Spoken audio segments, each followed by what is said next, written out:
McDonald's is successful because they have the budget and the subsidies to be successful. We do not have that ammunition. You're not going to tear people down. Need to give more money for charities. Yeah, well, give more money. Not agreeing with me. Spend our way out of not this. Agreeing with me Let's at be this George point. W. Bush. We know Let's some chop things our are way effective out to of do. 9/11. We can give money to the organisations that are going to do them effectively. You've taken part in some of these things, it's and it like would have a been fart even in bigger the if it had wind. more. Yeah, so let's get loads of people to fart. That's what all I want. Hi, Sky. How are you doing? Terribly sorry about that. I was on a roll and I lost track. Man, it's no worries at all. Yeah, you seemed like you were on a roll. I thought you were going to stream your side as well. You're free to. You didn't have to finish out. I don't know that I could do that on. I don't know how to do that with StreamYard and Google Meet. I can't even get my background to work right now, so I'm just going to be a green screen. Sorry about that. Okay, damn, no worries. All right, well, I felt we could have coordinated that a bit better to have done it on both sides, but never mind. Thank you for joining. I appreciate you. Yeah, absolutely. I thought that, on Google Meet, it's a little bit different. I don't know. Do you use OBS or how are you doing it? I'm doing it through OBS. Yeah, that's right. Oh, great. Are we live right now? We're live already. Yeah. Sorry, excellent. Yeah. Yes. Sorry about that. I was on a roll talking about birthright citizenship in this country, and it was. I don't know if you heard. We're at war. We're doing a lot of stuff over here in the United States. It's kind of a shit show. So there I was, kind of ranting and raving about how we're taking away people's rights in this country, and basically, canceling elections, the whole thing. We're kind of barreling down into a situation I don't know any of us are ever going to get out of. Damn, is that on the cards? The elections? People have been saying that he might do that.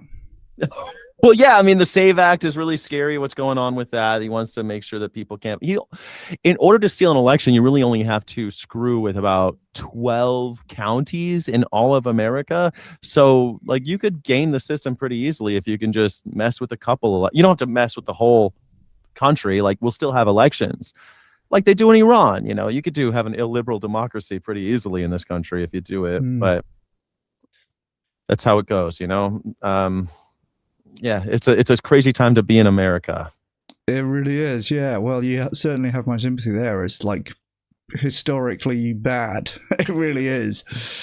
It's particularly vile right now. Yeah, we're never batting 1,000, but right now it's pretty rough. But hey, Keir Starmer's on the case. We're gonna be okay. Everyone's gonna. Yeah, let's hope so. I think standing up to Trump on Iran has sort of boosted his popularity here, I dare say, because everybody here dislikes Trump pretty much. Yeah. Even right wingers yeah. Yeah, he's a bit much, isn't he? He's a bit much. Yeah, that's right. That's right. Yeah, he's a bit much. But I do a call-in show and stuff, and people, it's hard because we got 33% of people like him, and they are really hardcore. So it's like a lot of these things. People have faith in these institutions, and it's really difficult to erode that faith in order to have any kind of meaningful change. And I guess that's kind of what we're going to talk about today, you and I, is faith in institutions and these orgs and stuff. And I'm not like a master debater, but I do like the Hegelian dialectic where we might come together and maybe both grow out of a conversation for sure. Nice, yeah. Well, neither, honestly. I think this is the seventh or about seventh debate that I've done on YouTube. So pretty, I haven't done a ton of this, but I do have some thoughts on welfarism and incrementalism. I guess that's the main framing for our discussion. Yeah. Yes, because someone actually came out on my channel and was going, well, you got to reach out to Chris Bryant because he's talking about how you can actually someone who is an animal abuser could actually have a greater effect on animal welfare by donating money to one of our big orgs. And I don't know, is that the claim? Is that something that you adhere to? There's certainly a claim. Yeah, I think that there's a certain number of animals saved per dollar donated to, in particular, effective animal charities, and honestly, it's pretty modest amount of money that you have to donate to get to being the same amount of animals that you don't eat by being vegan. Now, I'm also vegan, and I think people should do both, donate as well as being vegan. But, if you're counting out the animals, I do think it's true that somebody who's not a vegan could even be helping more animals than somebody is if they're donating in the right places. I guess like I would immediately ask, do you think that veganism is a tool by which to fight animal abuse? Do you think that I don't think that's effective at all to be vegan, even I don't think that's the promise of veganism. Like go vegan and you'll save animals. That's just a lie. I guess some outreachers tell people in the street. It's not true, right? Like in America, the overwhelming majority of money going to dairies, for example, 73% to 77% is paid for through tax subsidies and government contracts. So like me going vegan has zero effect on what goes on there. Me going vegan saves zero animals. So I guess like it's pretty easy to say like, okay, well, if I gave money to an organization, that would have a greater effect. But then you said that there's effective organizations. Which ones? Yeah, okay. Oh, that's super interesting. Yeah, and the subsidies is certainly an issue. I think the way it works in Europe, at least, is that most basically subsidies are paid on farm area, and because livestock, hungry animals consume a lot of crops, that's the reason why they take up most land, basically, in their supply chain, essentially. I do still think that being vegan will result in fewer animals being farmed than not, even although that could be diluted to some extent by subsidies. I suppose the idea as well is that if everybody was vegan, there would be no point in subsidizing the industries. And I think even from the government's perspective, they're like, they would rather not have to be doing these subsidies, right? And it's kind of viewed as a food security thing. And if we're the only country not subsidizing the food system, then we're going to have more expensive food, and that's like a pretty quick way to lose elections, basically. So subsidy and also just like the failure of giant corporations that are making far more money selling crops, cash crops. They call them cash crops because you can turn them into cash really quickly by selling them to animals and not people, right? So like all these corporations would fail. Even if we said no subsidy because whatever, the government's run short on cash or whatever, they're not going to let these corporations fail anywhere. If everyone just woke up tomorrow and went vegan, and it's kind of a pipe dream. We always talk about these things like in the future everyone's going to be vegan and we're not going to do this stuff, but that's like veganism is 100 years old. It's coming up on 100 years. In what, 20 years? Leslie Cross will have been talking. We will have been reading Leslie Cross for 100 years in about 20 more, and nothing's changed. Still, about 1% of the world is vegan. Nothing has actually changed. So this idea that we're just gonna like everyone's gonna go vegan and we're gonna for every vegan that we convert, that somehow that's gonna save an animal. That's just I think that's a myth. It hasn't played out in the evidence. We're eating more animals than ever before. More animals are being slaughtered today than they were 100 years ago. The problems have gotten worse, not better. And veganism is a word that we all know. There's more vegan options in the supermarkets, and yet all those promises. I've been vegan. I don't know how long I've been vegan. I've been vegan 21 years, man. And from the very beginning, it was stuff like I believed the lie when they said one day we'll have plant burgers that taste identical. And they have the price parity and everything. And who would choose to kill an animal once you have that? Well, of course, I was foolish. I didn't realize that there'd be this propaganda machine against me and a propaganda machine against veganism and against liberty, I think. So the promises that if you want to call it a movement, have made, they were bullshit.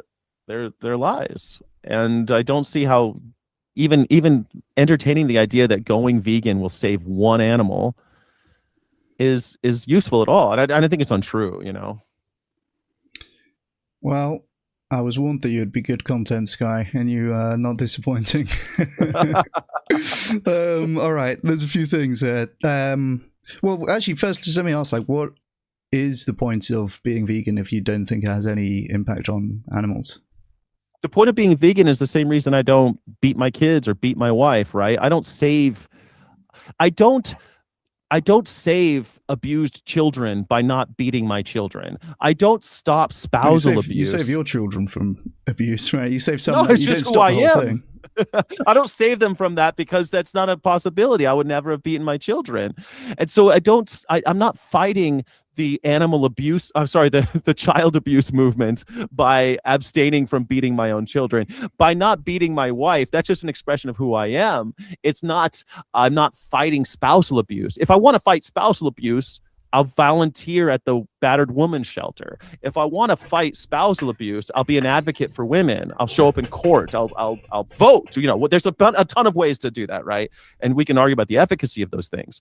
But by not beating women, I do not save any women, right? I don't save my neighbor's beating a woman. By me not beating my wife, the neighbor's still beating his wife. I've not done anything. I've accomplished zero. In a sense, I agree with that. And that is kind of what I talk about with what I call Vegan 2.0, which is going beyond just the abstaining from it and not doing it yourself to trying to interact with broader systems. And that would be like the volunteering of the women's shelter or whatever else. Like activism. To actually... Activism, yeah. I've rebranded it though, so that's very, you're gonna run into some problems because the word is toxic. At the end of the day, a vegan is a conscientious. Yeah, for sure. A vegan is just a conscientious objector to the horror show of animal exploitation, of slavery, of oppression. Now, so you might get into a conversation about intersectionalism or whatever, but at the end of the day, I'm against oppression. I'm a liberationist more than I'm a vegan. By practicing veganism, that's just, of course, why wouldn't I? How would you take me seriously if I came and I told you I was a feminist, but I also beat and raped women or did horrible things to women? You'd laugh in my face.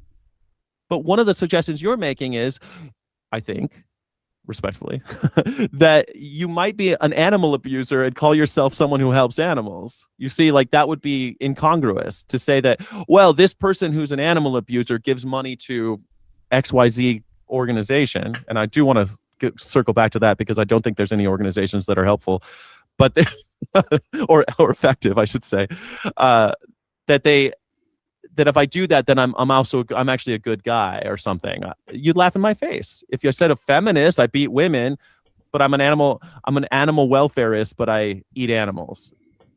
That's ridiculous. Yeah, well, I see what you're saying. So that's an interesting framing. So I don't, and I know that a lot of people do think about it in terms of, am I being a good person or am I being a bad person? I think almost exclusively in terms of the consequences and the impacts on the world. So it's not, I wouldn't say you're a good person or you're a bad, well, I mean, I might also say that, but it's kind of, I would consider it a separate thing. It would definitely be possible for somebody to be helping more women by interacting with charities in a particular way, like if that's borne out by data showing that you can help X number of women for Y amount of money or whatever. But then the same guy goes home and beats his wife. Well, certainly I would think that's bad. And I think that it's bad to be consuming animal products as well. Like I do think that you ought to be vegan as well. I do think it would still be able to be true that you are having a better effect on animals or women overall by, right, can you see what I mean? I'm talking about really much in terms of the effects on the outcomes as opposed to like the individual's own moral character or whatever. I get the urge to put everything in a closed spreadsheet like an effect. Are you an effective altruist? Because you kind of sound like an effective altruist. Oh Jesus! All right, so that's like that's the billionaire's way. That's how capitalism flourishes. We put everyone on a spreadsheet, and everyone's worth X amount of money, and by the way, or X amount of widgets or whatever you want to call it. And then we put their suffering in another column, and we can count that somehow. We make some numbers up, and then we can plug it all into a spreadsheet, and if we apply this formula, then we can somehow lower this sum at the bottom of this column of my spreadsheet. I know you're saying this sarcastically, but I'm like, that sounds base. Like, send me the spreadsheet. Does it sound great? Yeah. I mean, it sounds great if everyone fits into a spreadsheet. If you look at everyone as dollars and cents, sure, this is why billionaires love effective altruism, because it puts everything into this type of everything becomes an algorithm. But that's not principle. That's not values. I have a value that women should be allowed to do whatever they want and shouldn't have to be oppressed by men. Maybe in my activism, I might want to start building some spreadsheets so that I can, since I only have a limited amount of time and money on this earth and resources, I want to apply them. But that has really not much to do with my values and principles, right? That has to do with how can I effectively assign my time, and we're going to have some flaws and starts, and we're going to have some lies about that, and all sorts of things. We have lots of experimentation when it comes to the efficacy of these things.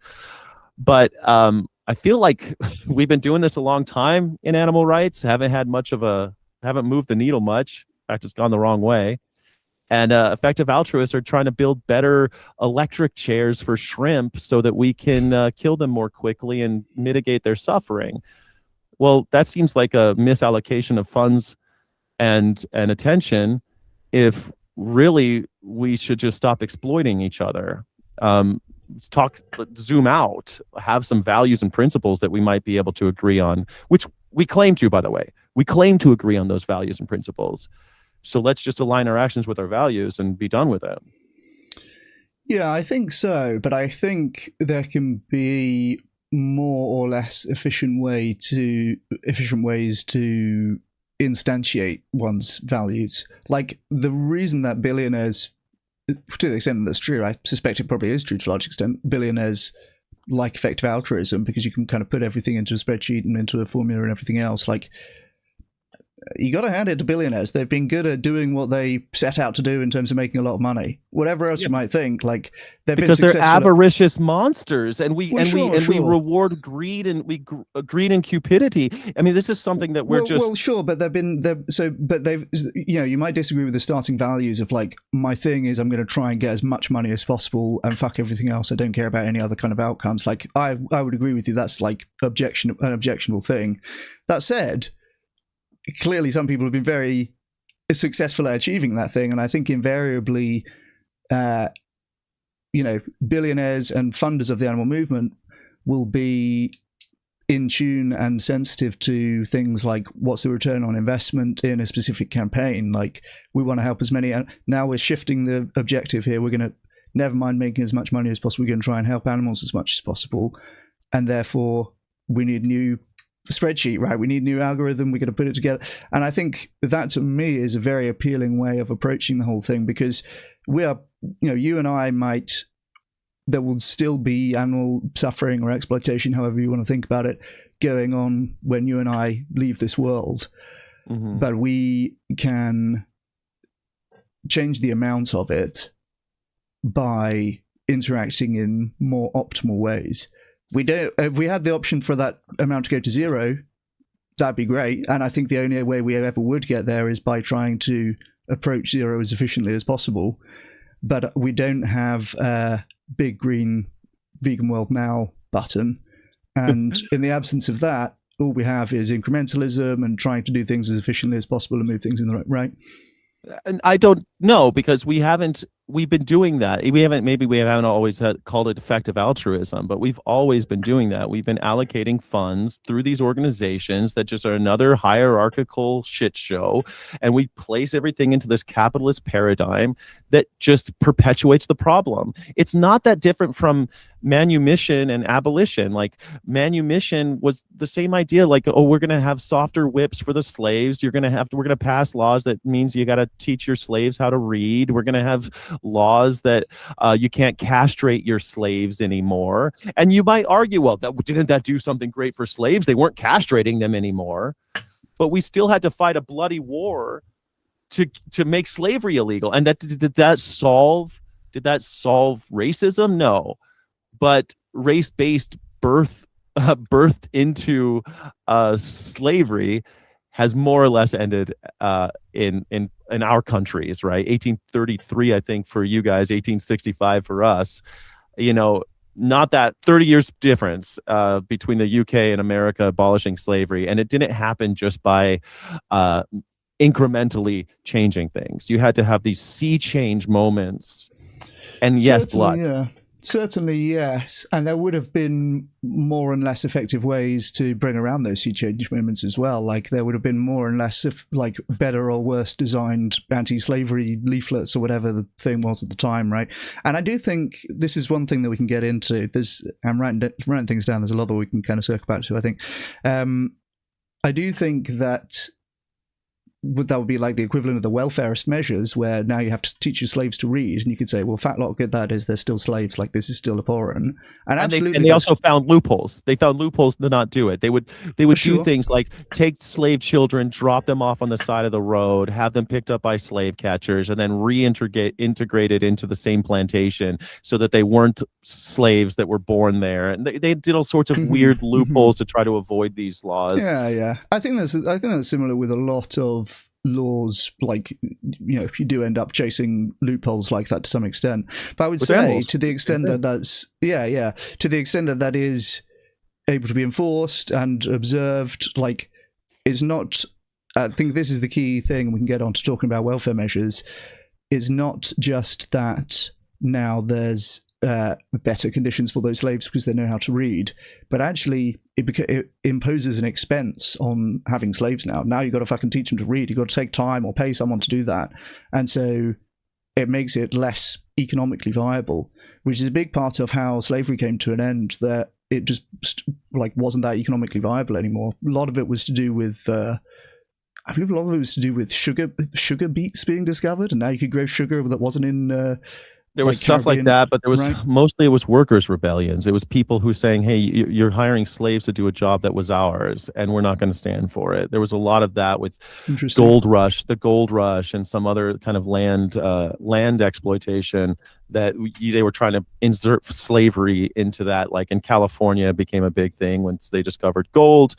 They tried to put slaves into California to dig the gold, and so that became obviously a conflict. And that was happening all over the world in the British Empire as well. But like all those laws, that's interesting because it ends up being like very quite pragmatic economic arguments. Yeah, I mean it's one of the reasons. There. It's one of the reasons why labor unions get labeled as racist or xenophobic, is because of these types of things. Like Cesar Chavez, who's now disgraced, before that he said all sorts of things about like slurs about Mexican immigrants and Filipino immigrants because he didn't like them, because he thought that the union was important and he didn't like foreigners coming in and taking the jobs and working for less money. I see. So you get like conflicts like that happen, and you're right, like it becomes pragmatic to do it. But the English Empire, they can't really maintain it, right? They couldn't maintain the slave. It becomes a kind of just a big burden trying to enforce all these laws and creating another bureaucratic level on this stuff. Exactly, and I think that's going to be similar for animal farming. They're currently considering in the UK banning cages for egg-laying hens.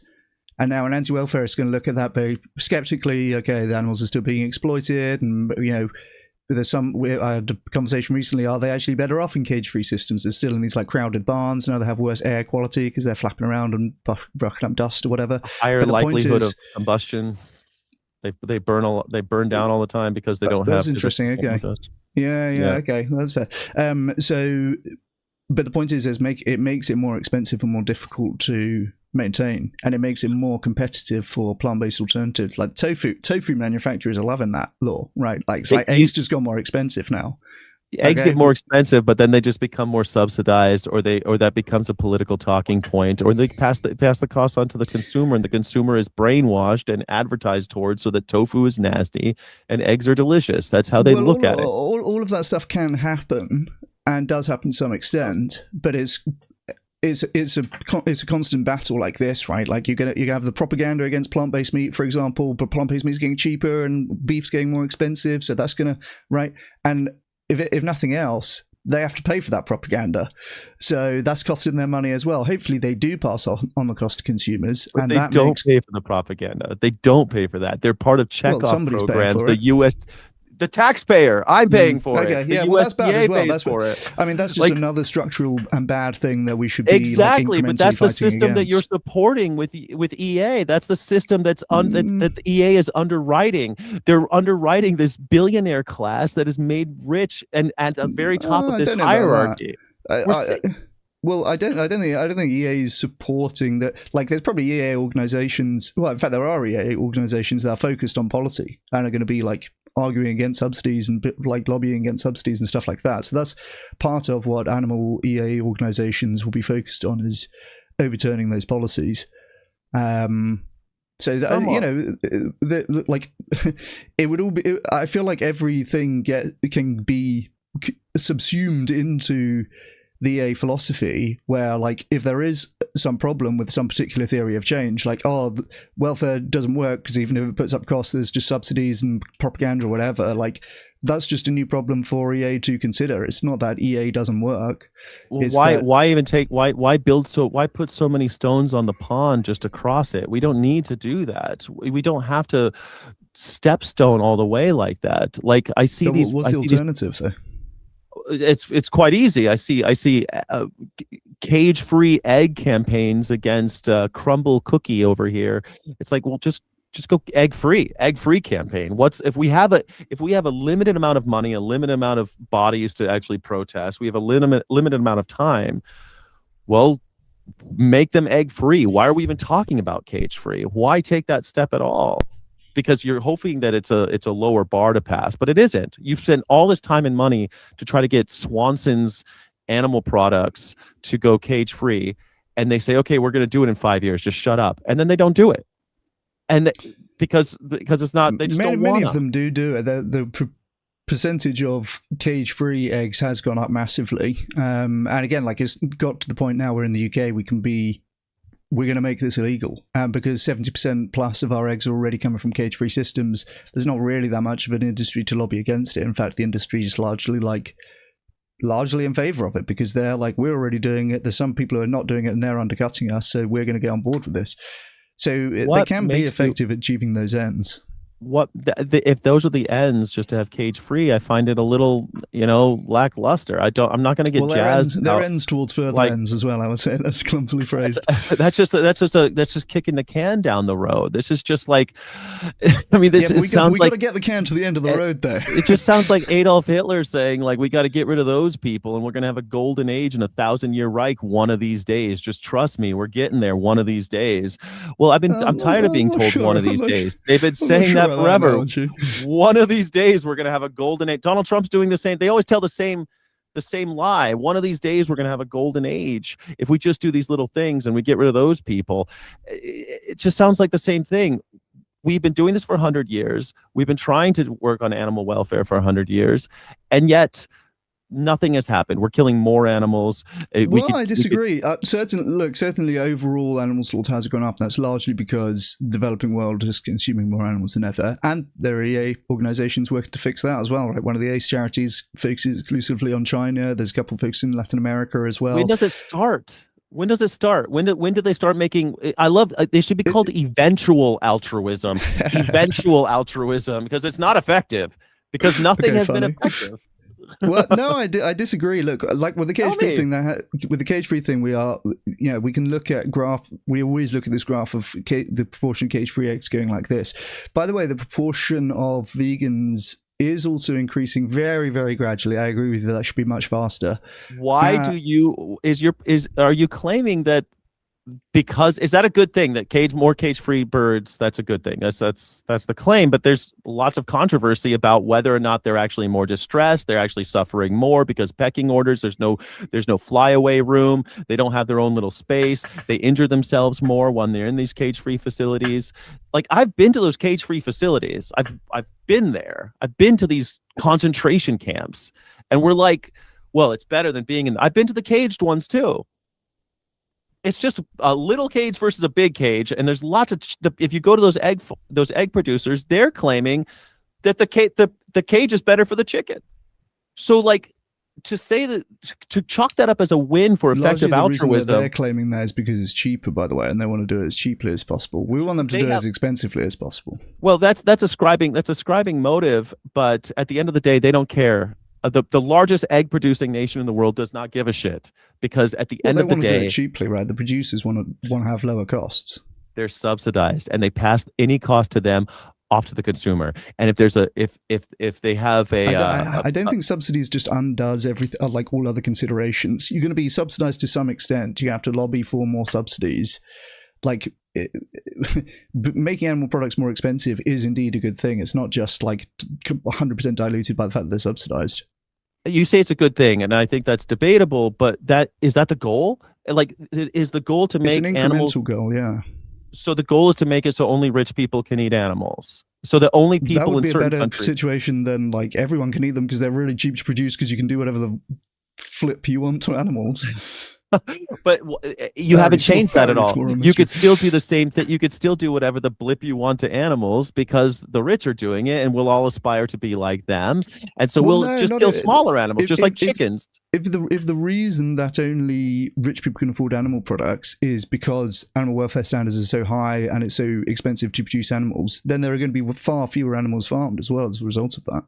Meanwhile, they're busy trying to build a better cow, slaughter them more efficiently, using less labor. There's always ways in a business to shore up those costs. Well, There's again, always a way. They'll be doing that regardless, though, right? Like whether or not there are animal people campaigning for cage-free, they're going to be trying to make. Yeah, but then, so stop using them altogether. Like, why are we? Well, I agree with you, but how do you do that? Like, the only way to do that is have the alternatives getting cheaper and better, have the animal products getting more expensive because there's now increasingly restrictive legislation and commitments and so on.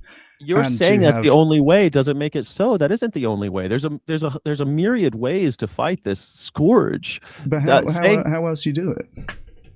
Well, I mean, we could talk about all the different ways of activism, but at first I wanted to know which organizations you thought were actually effective, because I haven't heard of any that are effective in actually affecting change. But there's lots of ways to do this. I mean, the ALF was breaking out animals. DXE's rescuing animals. They're getting in the. I mean, there's all sorts of people that are doing pretty crazy stuff. That I mean. I do think that stuff is admirable, but it's really not scalable. Like, if you have to have a person arrested and spend time in prison for every, like, 2 animals that you save from a farm, it's not. Oh yeah, I don't think they should be standing around like chumps waiting to get arrested. I think they should be wearing masks and burning down department stores like the ALF used to do. You know, like that actually. You don't need much. You don't need to do much. Burn down a couple of department stores for selling fur, and all of a sudden fur becomes less popular. You know, burn down a couple of buildings. Things change very rapidly. You want to make them spend a lot of money. Make them buy more security guards. Make them buy more. You know, there's all sorts of ways to do this, but by putting all this time and effort into lawyers to try to say, like, we're not only going to make sure that you give them bigger cages, but we're somehow going to just hope and pray that we're going to have the wherewithal and the political will that doesn't exist today to enforce those laws, because we have laws on the books right now. We have welfare laws right now that aren't being enforced. Mm-hmm. And the effective altruist is like, what we need is more laws. We need more regulation on these industries. Well, we have regulations on those industries. They don't make any difference. Yeah, a couple of country differences. First of all, I'm unable to advocate for some of the things that you're talking about in my country. God love the First Amendment, right? But I'll end up on a list if I agree with you there. I'm not saying people should do it. I'm saying there's other ways. There's more than one way to strike at the unspeakable system of animal exploitation. Mm-hmm, yeah, and so we do in the UK certainly have laws around how animals need to be treated on farms, and you are right that oftentimes they are not enforced, and it weirdly falls to local governments to enforce them, and they don't really have the resources to do it. Oftentimes they have one person who's like the animal welfare enforcement person, and they have no budget for actually sending them to places. That's intentional. Well, I think it's just not a priority, frankly, because people don't There's vote no for it political will, right? Well, exactly. But that's going to be a function of people voting for it and people caring about it. That's like part of what I talk about as well, is getting people to. But it's not like laws are futile. They're futile if they're paper tigers. If there's no one there to enforce them, their laws are futile. I mean, shit, in America, in California, we just got on the ballot to abolish slavery and of humans, and it didn't pass. So it's like we have the ballot initiatives and we still don't do it. Isn't that already abolished? No, I mean, we could, there's a loophole in the 13th Amendment saying if you're accused of a crime or a prisoner, then you're able to be sold as a slave, and like you're able to use as a slave as a part of your incarceration. This is like the forced work in prisons stuff.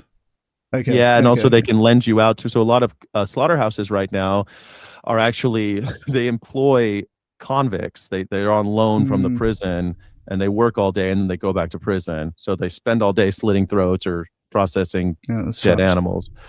Yeah, it's messed up. It's usually immigrants, people who are like, you've heard about the Somali population in Minnesota, 17,000 of them. The reason why there's such a huge number of them up there is because of chicken slaughterhouses that they were being employed in.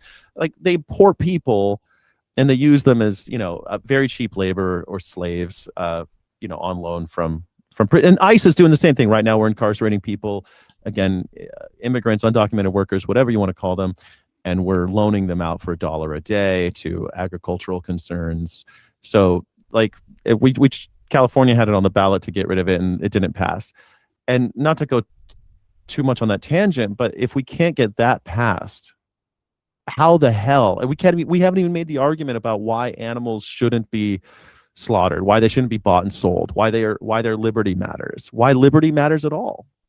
We've never even had a conversation about it. And well, it depends what level we talk. I mean, presumably you and I have had conversations about that, but like at the university, yeah, sure. In university and philosophy classes and stuff, we talk. We read John Stuart Mills or John Locke and stuff. Sure, we're talking about it, but the average, the punter in the street, the groundlings, they're not talking about. We haven't even made the overture, but we're saying what we need is more regulation. Well, look, I think regulation is one part of the solution. I think ultimately, that all of these things work in concert. You need to make animal products less and less appealing. And one way of doing that is by making them more expensive through regulation. That is going to make animal products more expensive. Everything else, Chris, but that's all dreaming. Like what your claim was that yes, it is, because they haven't. They've gotten more expensive and they haven't changed. We're killing more animals, and we could say, well, that's because China's making more money and they're killing more pigs or whatever, or that's because more poor people have access to chicken carcasses. Well, but overall, yeah, I mean, look, it's not working is the point. Your claim was that in the US, beef prices are an all-time high, and the beef herds are going down. Like, there's less cows being slaughtered for beef now because it's too expensive. There's more flesh on dairy cows that they're selling. Hamburgers are still popular. It's not like people aren't. You're right. Whole pieces of steak or whatever in the supermarkets are crazy expensive right now. But that was always going the way of the dodo. They've always been positioning us more and more to eating dead dairy cows or dead dairy calves because it's cheaper for them, because they need to keep that industry going, and it's highly subsidized. I think that's like always been the case. I don't know. I'm not sure if that's a particularly new phenomenon, but in any case, it's getting more beef getting more expensive is a good thing if you're a cow. So we think, unless you're one of the cows that's alive right now. Not if you're a cow. If you're a cow that never existed, so maybe fewer cows. If you're an expected future cow, yeah. Yeah, if you were you have a 1% less chance of coming into existence, something like that. Yeah, you were if you were before your birth, and maybe you're lucky that you're not going to be on that side of the social construct. To be fair, those are always the animals that we're talking about with vegan activism. Like, if we could snap our fingers and get the vegan world tomorrow, we'd like the current. I feel like animals that exist right now are kind of a write-off. But what you're saying is that what I should do as prices are going up and all this is happening and I'm getting skinned on all sides and they're taking my money, I should take my money and give it to the right people. First of all, I need to find out who those right people are. Yeah, we'll get on I to don't that, know who those people are. We have no evidence that there's any effective altruists or effective organizations. We have no evidence that any of these things are working. But you want me to, while I'm getting skinned, take my hard-earned money that I trade my time for to this tyrannical form of just wage slaving my way through. We're all selling our time, like, and I need to give it to some other guy to make it better for animals. You don't think that proposition's a little ridiculous when there's no evidence that works? Well, I disagree that there's no evidence that works. I think we're all we're all playing that game to some extent. We're all selling our time, and like to exist, and I think that's fine. Like that's kind of how it has to be. We can I don't want to get into a whole tangent about that, but we're all selling our time to exist, and like clearly there are some causes where you could get, even if you disagree that the currently recommended ones are effective, we get on to talking about that.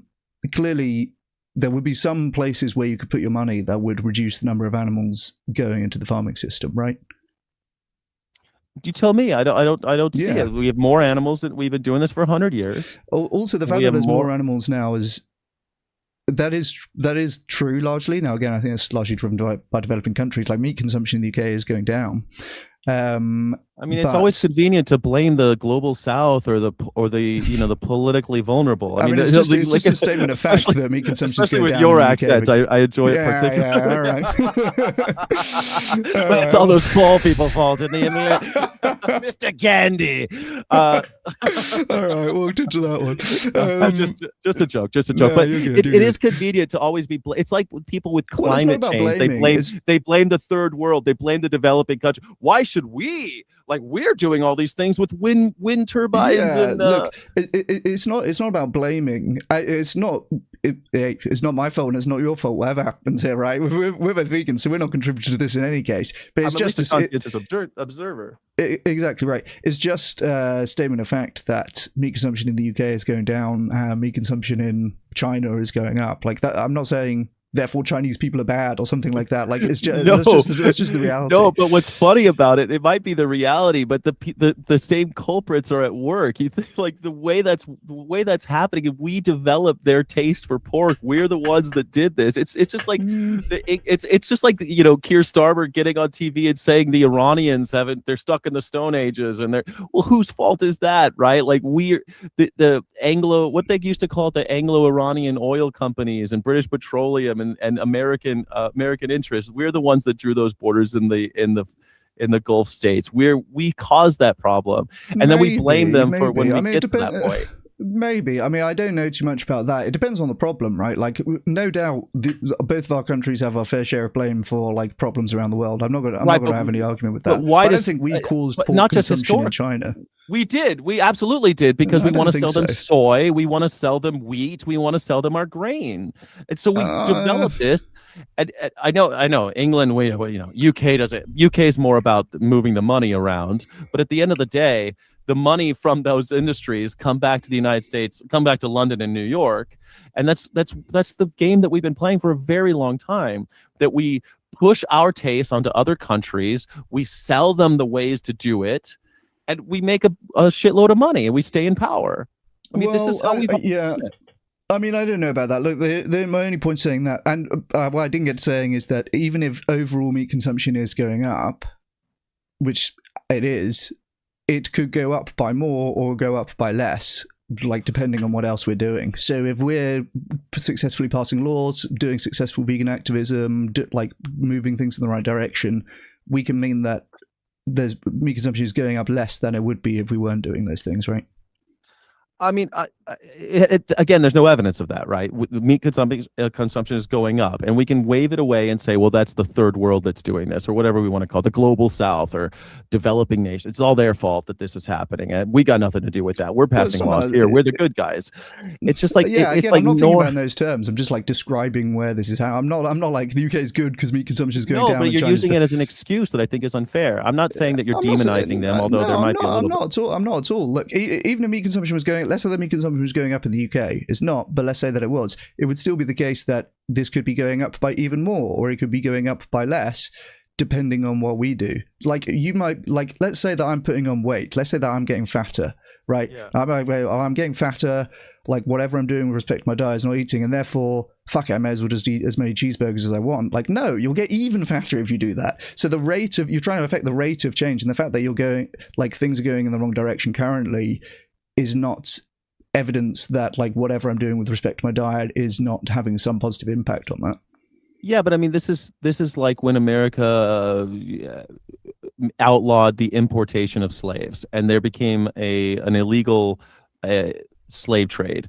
They made the slave trade illegal so that no more slaves would be imported from other countries. It didn't abolish slavery. It didn't help one slave. It didn't stop any slaves from being born. It didn't stop anyone from whipping their slaves. It didn't do anything.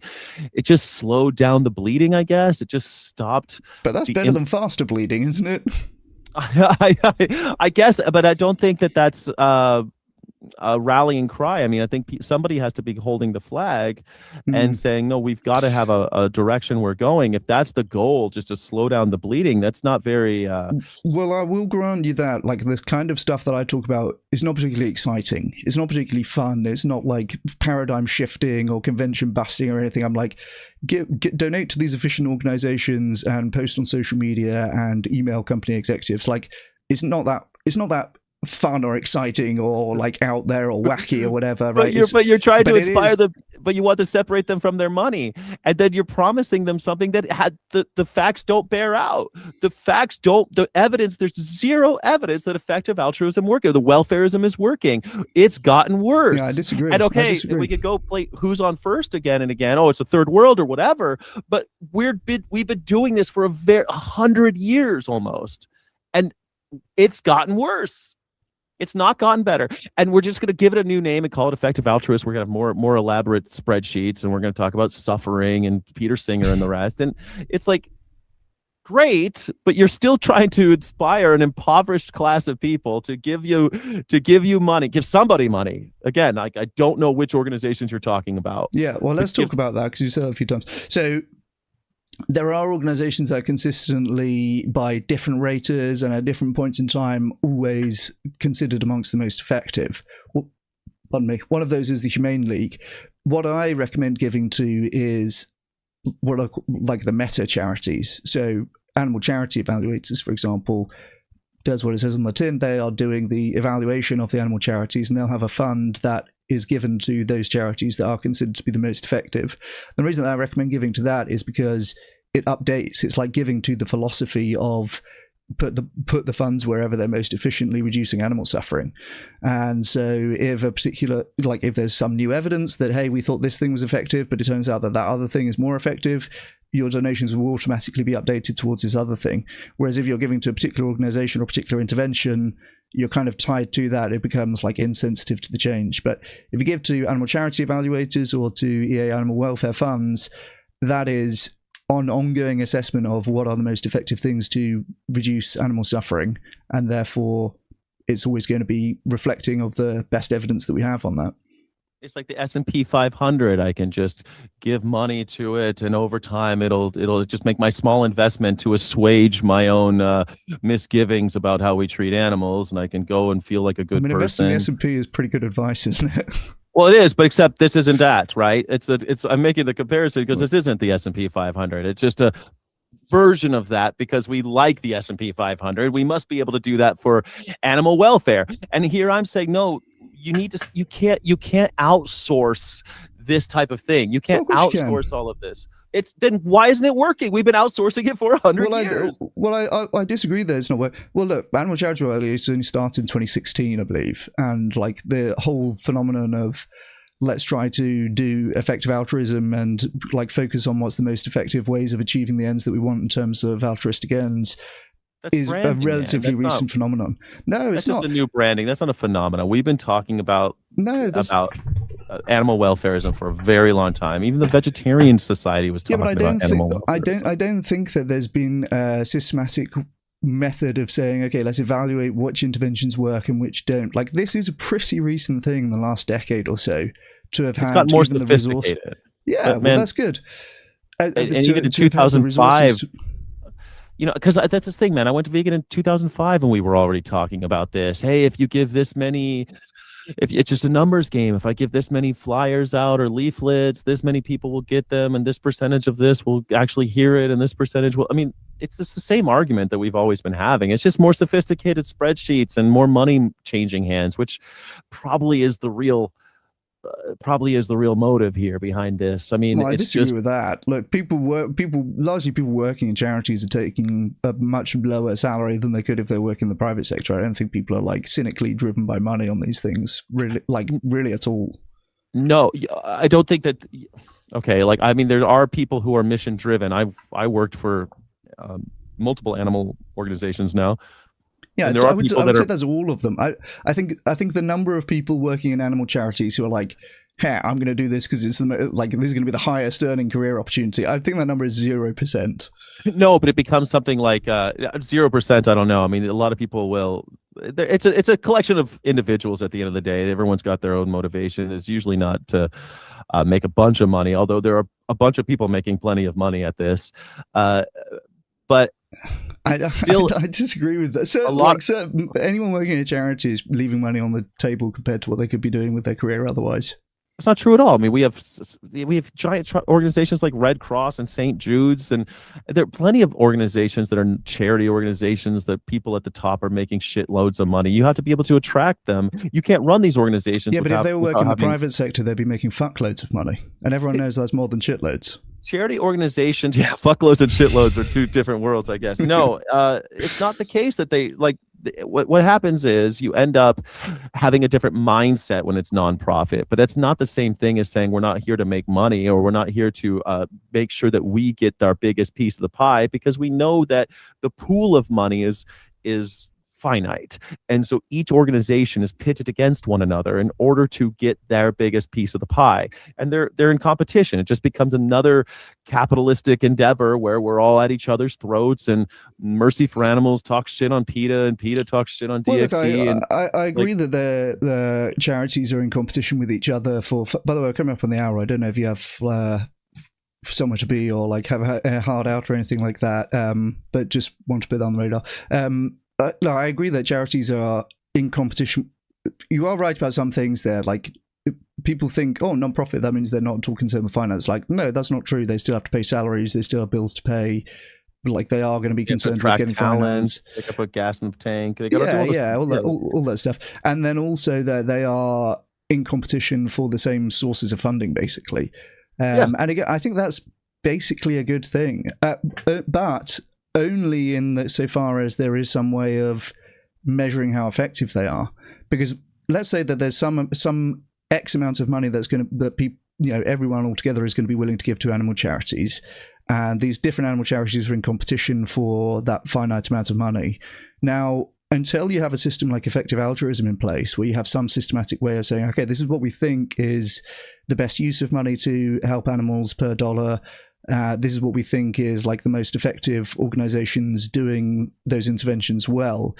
In the absence of some sort of system like that, it basically comes down to who has the better charity marketing departments. And that's not what you want at all, because you could easily have a non-profit where they're spinning their wheels for years or decades and not really getting anything done.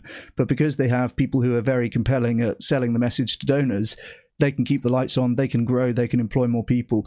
And it's interesting because this is different from a profit-making business. If you run a profit-making business and your business is not doing the thing that the business does very well, it's going to become apparent quite quickly because you run out of money. The thing that you're doing is directly connected to the money that you have coming in. And so if you're not doing it well, you're going to run out of money coming in. In a charity, that's not really the case. The thing that you're trying to achieve is really completely separate from the money coming in, unless you have something like effective altruism. So again, you could have a very compelling marketing department and have loads of money coming in, but actually be helping zero animals, or actually be doing harm. Like there could be organizations that are actually doing more harm than good, but yet they have a very compelling marketing team, and so they're able to keep the lights on. But if you have something like effective altruism, which is trying to say, okay, we're going to reward financially the organizations that are doing the best interventions and doing them well, then it's completely game changing, because now you move into a paradigm where everyone's incentivized to do the most effective interventions and to be most efficient in doing them. It's still just an arbitrary. Money. It's just a metric that you invented. It's just an arbitrary metric. You're going to try to measure suffering and then affect that suffering. I disagree that it's arbitrary. Look, I hear what you're saying. It's a little bit different. How do you measure the suffering of a chicken? How do you measure the suffering of a man? You can't. Well, yeah, of course you can. So in health economics, you have things. You ever heard of QALYs? It's like a bit of yeah. So it's like quality adjusted life. So for people in the audience who might not know, it's basically in humans based on surveys where the people are like, how much would you not like to have any given condition? And the example I always give is like, how much would you not like to have cancer? How much would you not like to have a broken leg? Oh, look at that. People would much prefer to not have cancer than they would to not have a broken leg. Ideally, you don't want either of those things, of course. But like, it's worse to have cancer than it is to have a broken leg. And I think everyone can look at that and say, yeah, that's correct. Like, that makes sense. We agree with that. You could have a similar thing in the case of animals. Now, obviously, you can't survey animals and ask them, but you can observe, markers of distress. Like, you can make some reasonable inferences about this probably hurts more than that. Yeah, but as long as they're using them as means of production, then it doesn't matter how they feel. This is, again, we did this with human slaves, where we tried to reduce their suffering, and as long as they are owned, then they are property. As long as they are property, it doesn't matter how we treat them. I disagree with that, because you're never addressing the elephant in the room, or just basic principles of virtue. And you're trying to say, okay, we're going to be more like these for-profit companies, but the way you describe them, we're kind of naive. Like, they're also only as good as their marketing departments. They aren't providing some service, and if people just stop using, that's not how that works. Well, they're part of profit-making companies are, of course they are. They're not. That's not how it works anymore. They're entirely integrated into our system. The same board members work on different. The board member of McDonald's is the board member of Cargill is the same. It's the same guy, literally the same human being. Sure, but if McDonald's burgers consistently taste like shit, there isn't going to be McDonald's around for very long. Like, people, like, it's all consumer driven for businesses. Then they will lower the prices and put out their competition. We've already seen them at work, and what they do is they integrate with real estate. McDonald's doesn't have a great product; they have an available and quick product, and they own the real estate. And they're that's providing value, though, isn't it? Like, that's providing value. No, it's killing available and quick food.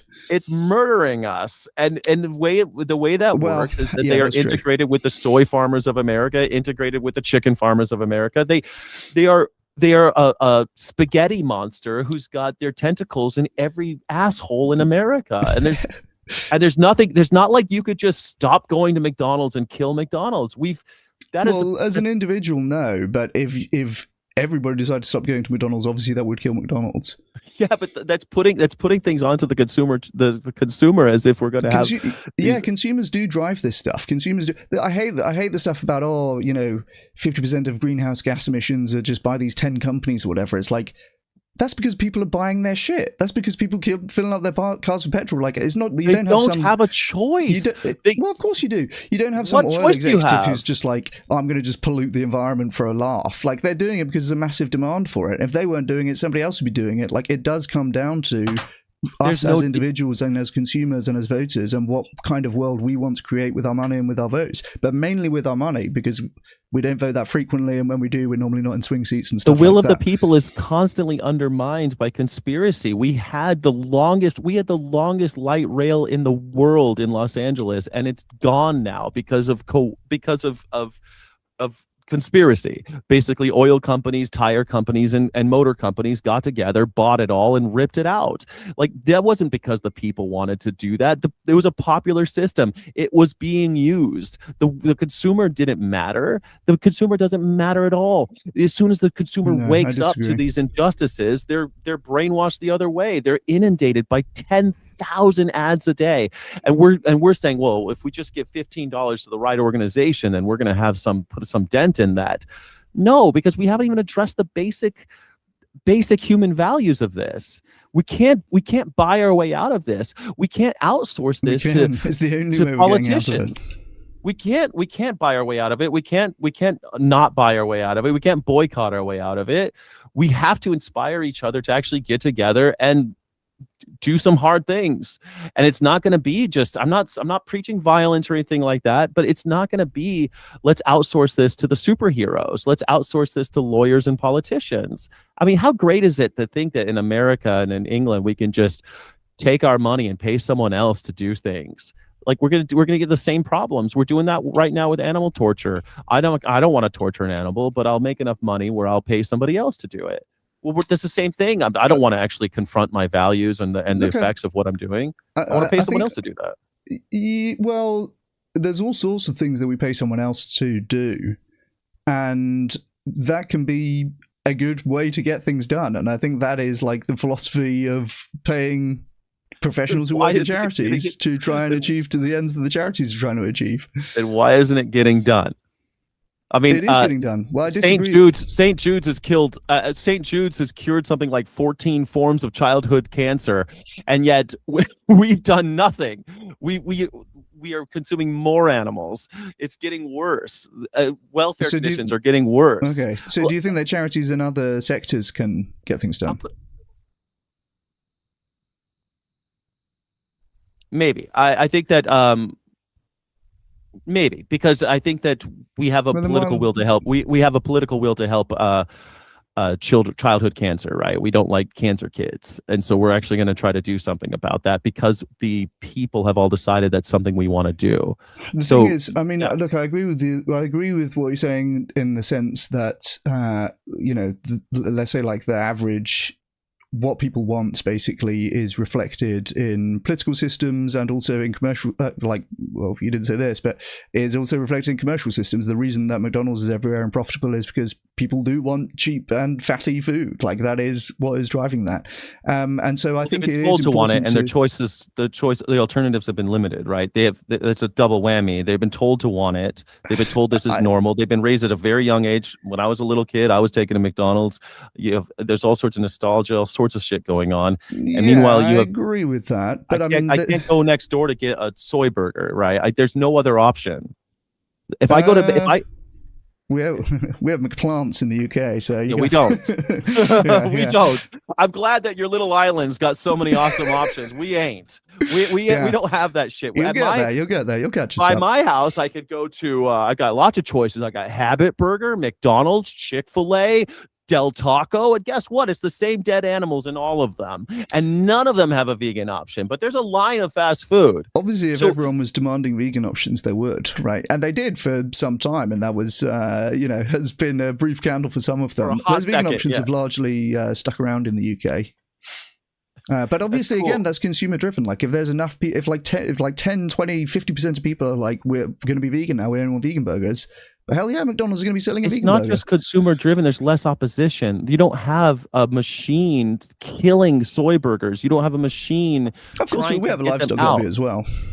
Yeah, but you don't have a lot. It's not the same. You guys don't have the accents and stuff, but that's you don't have the USDA who's you guys don't have the USDA who's telling people what the nutritional pyramid looks like. Our agricultural department tells us what I'm not going to argue with that. Yeah, the whole system's cooked, and we're like, well, it's consumers. It's their choice. It's not.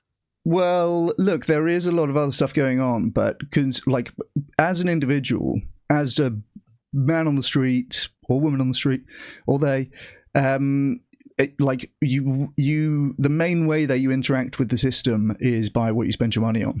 I think that voting is like massively overrated as a way that people interact with the system at large. I think where you put your money is incredibly it's definitely important. Not effective, right? Like, but that's also it's voting with your dollar or voting at the ballot are equally ineffective. I can vote with my dollar, but it doesn't matter. The only way to be vegan in most places in America is to cook for yourself. I've got one vegan restaurant near me, and it's always struck. You know what they do? They send me a text saying it's really slow. Could you come in and give us money, please? That's their marketing department. McDonald's doesn't have that problem, right? They're on ads everywhere I go. I'm part of a book club. We went to a bar afterwards. They all start eating, and guess what they're eating? I'm looking at the menu. Not one vegan item. Not one. You can't even get French fries there that are vegan. I mean, that sucks. That is a function of lack of consumer demand, though. Like, if there's consumer demand for it, people yes, absolutely, yeah. If there's consumer demand for it, places will sell it. I worked in food and 100%. beverage. For 28 years, I worked in food and beverage, and it's not like you just wake up and go, "I think people need this. People are demanding this." That's never how it works. People want burgers, quesadillas, and Caesar salads, and so that's why they're on every menu. But meanwhile, it's just dead animals and sauce, chicken and sauce, cows and sauce. Yeah, but if people wanted soy burgers, then they'd be on every menu. Like, it's just obvious the consumer demand drives like what is supplied. What synthesizes that? What generates that? Well, effective activism. Oh, effective really? activism. Effective activism makes people wake up and say, "I demand a soy burger." Yeah, absolutely. You're saying that. So you get one person. So you get one person in front of McDonald's saying, "I demand a McPlant." Obviously not one person, but if you have 100 people, 1,000 people, 10,000 people, then eventually, we have that, and it's not working. Like McDonald's doesn't do that, and you know why? It's because those people are silenced. They're called terrorists. They're called. Yeah, that's bad, and that's bad. Like that's. They're called crazy, and in every media, every show calls vegans crazy. The USDA and other organizations are saying that you're stupid if you eat this. It's unhealthy. Like all the odds are stacked against you because the system is by design not responsive to consumer demand or your dollar or even the money, like even the ballot. I don't know what to tell you. Of course, the system is like responsive to consumer demand. That is your faith in capitalism, but that's not how you get billionaires. You don't get billionaires because capitalism works for everyone. You don't get Bangladeshi children digging through old cell phones for heavy metals because capitalism works. It doesn't work. Yeah, I don't want to get into a whole thing about capitalism. Under any system, what is demanded will be supplied, right? Let's say like we're voting on the organized economy. Like if people vote for more soy burgers, then there'll be more soy burgers, and if in capitalism people want to buy more soy burgers, then there'll be more soy burgers. Like in South Carolina, there were more black people than white people, so the demand for freedom was higher than the demand for slavery, and yet somehow slavery continued there. Like this idea that that's not really a markets thing, is it? It isn't, but it's never a markets thing. This myth of supply and demand is just a bastardization of some econ class we all took, that we all have to become parrots where we're like raw supply and demand, and it's a dream. It's a myth that they're forcing on us. It doesn't work that way. You think that Elon Musk has 850 you think Elon Musk has $850 billion because he just brought good product to market? Is that what you're... No, I think again, I'm not really focused on like the very rich people and how that happens, or whether or not that's a good thing or a bad thing. That system's the underpinning of your claim that like if we all just give money to the effective altruist, somehow we'll generate consumer confidence in soy burgers, and that's gonna create more options and more choices for us all. But capitalism doesn't work that way. Adam Smith, the invisible hand of Adam Smith's capitalist dream, is bullshit. It's been bastardized. We're more like in this weird zero-sum game where human beings are just pawns. So what do you think would happen if there was 1 million people demanding vegan burgers? Do you think what do you think will be the result? Like there's a big conspiracy and all Mr. McDonald's will just say no because it's a conspiracy. Like obviously there will just be some new business popping up. We'll never get to 1 million people because every time someone raises their hand and says, I think someone walks by an AV cube and they're like, and they've got evidence of this. They go, oh shit, I don't want to support that. And so maybe that day they don't eat a burger in their very next meal. Cool. They're not out there demanding for soy burgers. They just chose a salad. Something. Well, then there's more salads being sold. Like, what do you mean? More salads are being sold. So if we do this 1 million times, we're going to get somewhere, and we'll get 1 million people buying salads. Yes. Okay. So and no one's ever going to oppose this, and it just exists in a vacuum, and there's no opposition to this movement. The reason that they would oppose it is because they recognize the supply and demand works. Like, obviously, what we're talking about is trying to reduce demand for animal products, right? Do you disagree with that? Reduce the demand for animal products. Like that, obviously, that's the thing that we want, right? I don't know. That's one of the things that we want. Sure, I guess. Like, I want people to wake up and realize that they're not living... Works. It's not the way supply and demand works. I mean, if it worked, that would be how it worked, but that's not how it works. We have a propaganda machine. What would be the point of reducing demand for animal products if supply and demand doesn't work? What would be the point of reducing demand for animal products? Well, I don't know, but you just said that's one of the things that we want.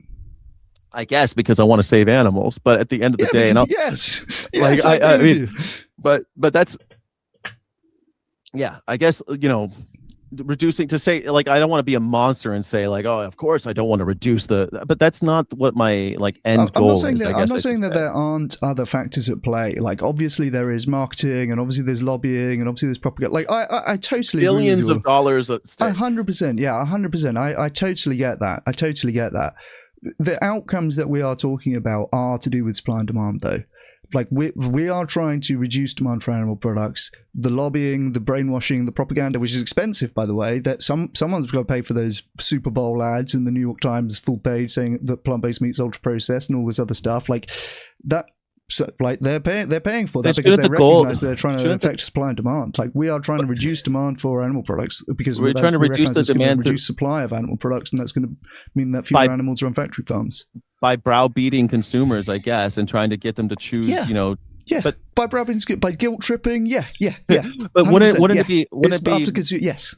Shouldn't we be undermining people's confidence in these institutions and systems? And it seems like what you want to do is produce more instill more confidence in these systems, and these systems. What do you mean by these systems? Work. I mean, I want to instill confidence in the systems that reduce animal farm. I don't want to increase confidence in the animal farming system.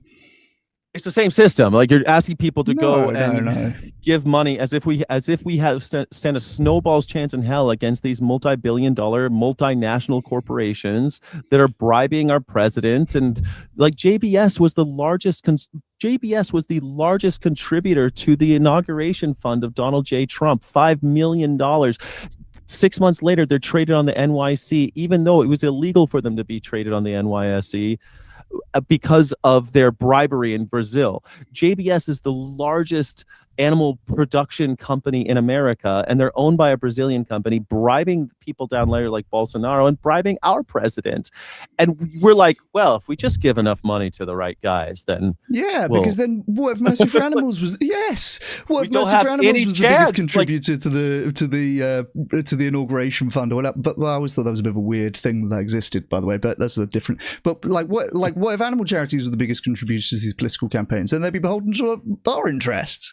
Yeah, that's all we have to do, right? We just have to somehow work within the system. You're like, you're like Bernie Sanders trying to use capitalism to change the world. You can't just get there by saying, like, the system works and we just need to use the system better. The system's fixed. The system does not work for the vast majority of people on planet Earth. It does not work for the animals. The system is not working.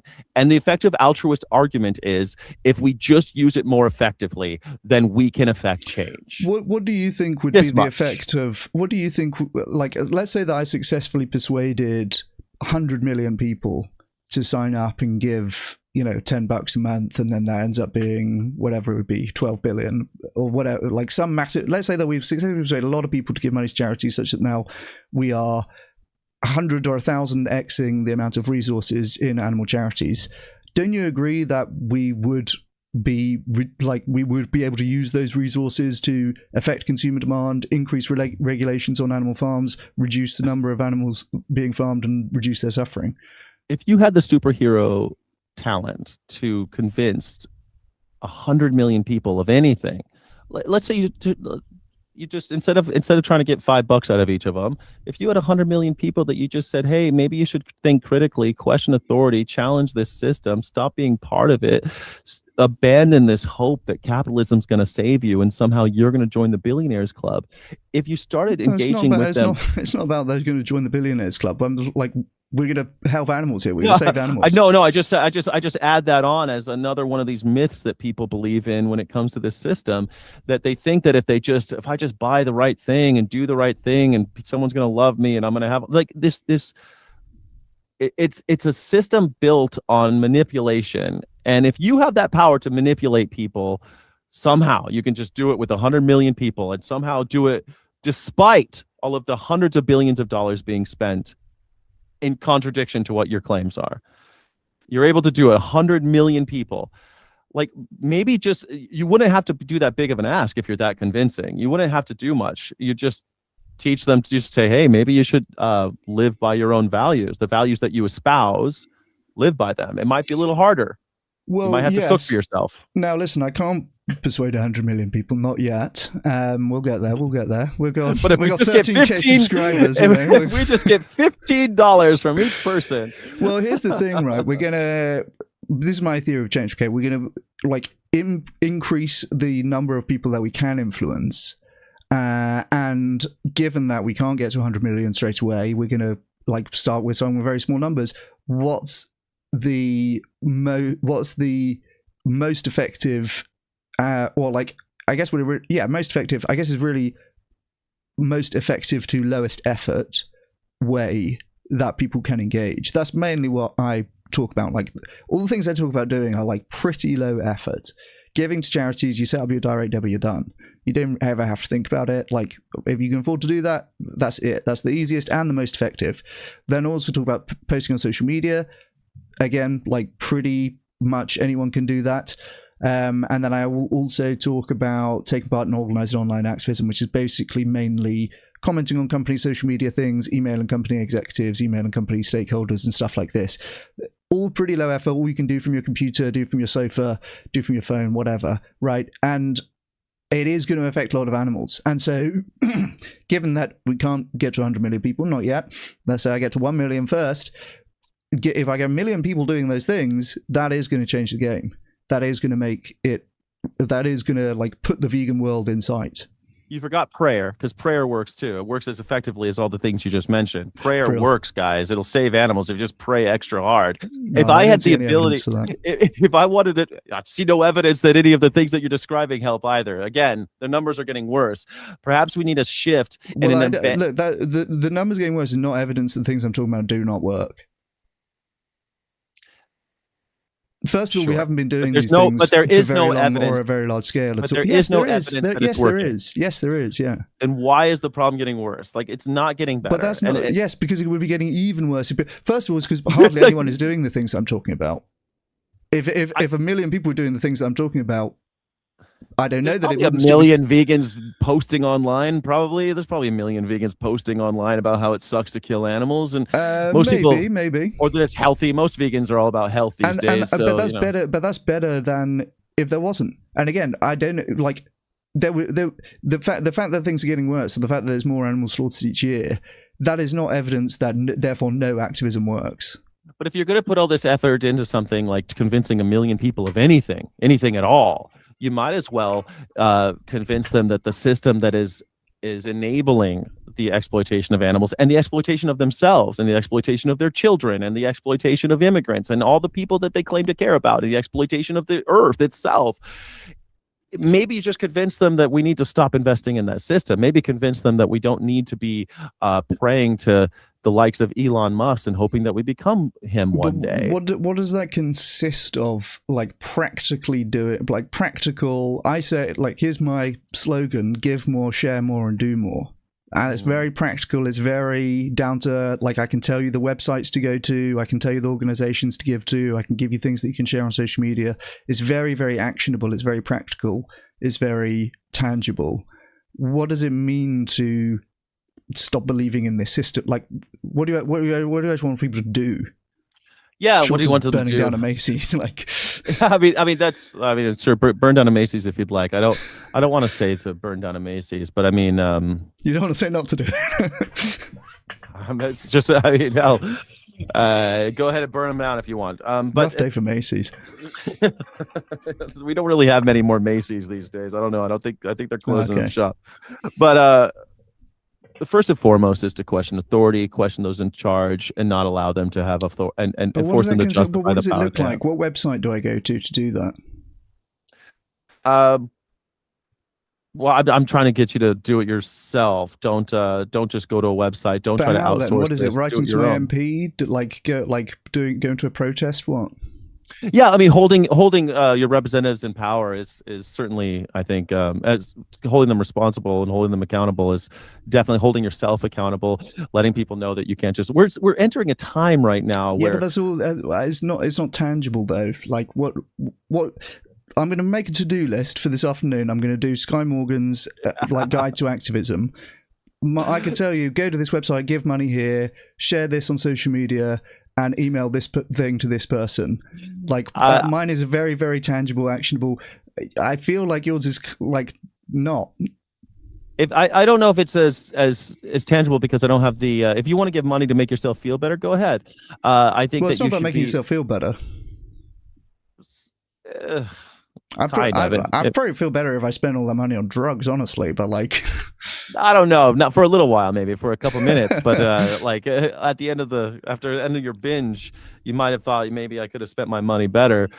Uh, Constantly giving our money to others and outsourcing this is not going to get us anywhere. Actually putting boots on the ground, getting out and doing stuff, helping each other, building community, working with each other, not just staying online, building mutual defense networks, mutual aid networks where we are shit, man. Even if I had three vegans showing up at a book club with 30 people could convince people to go vegan. Like, this is something where once you build community, you can actually affect change in that community. You start doing that more and more across the country. Right now, we're looking at people, we're having a changing, the times are changing where people are starting to look, especially with like this Epstein stuff. We're seeing how working class children are bought and sold by the rich. We're seeing how we're basically no different than the serfs, and the lords and vassals are still in control.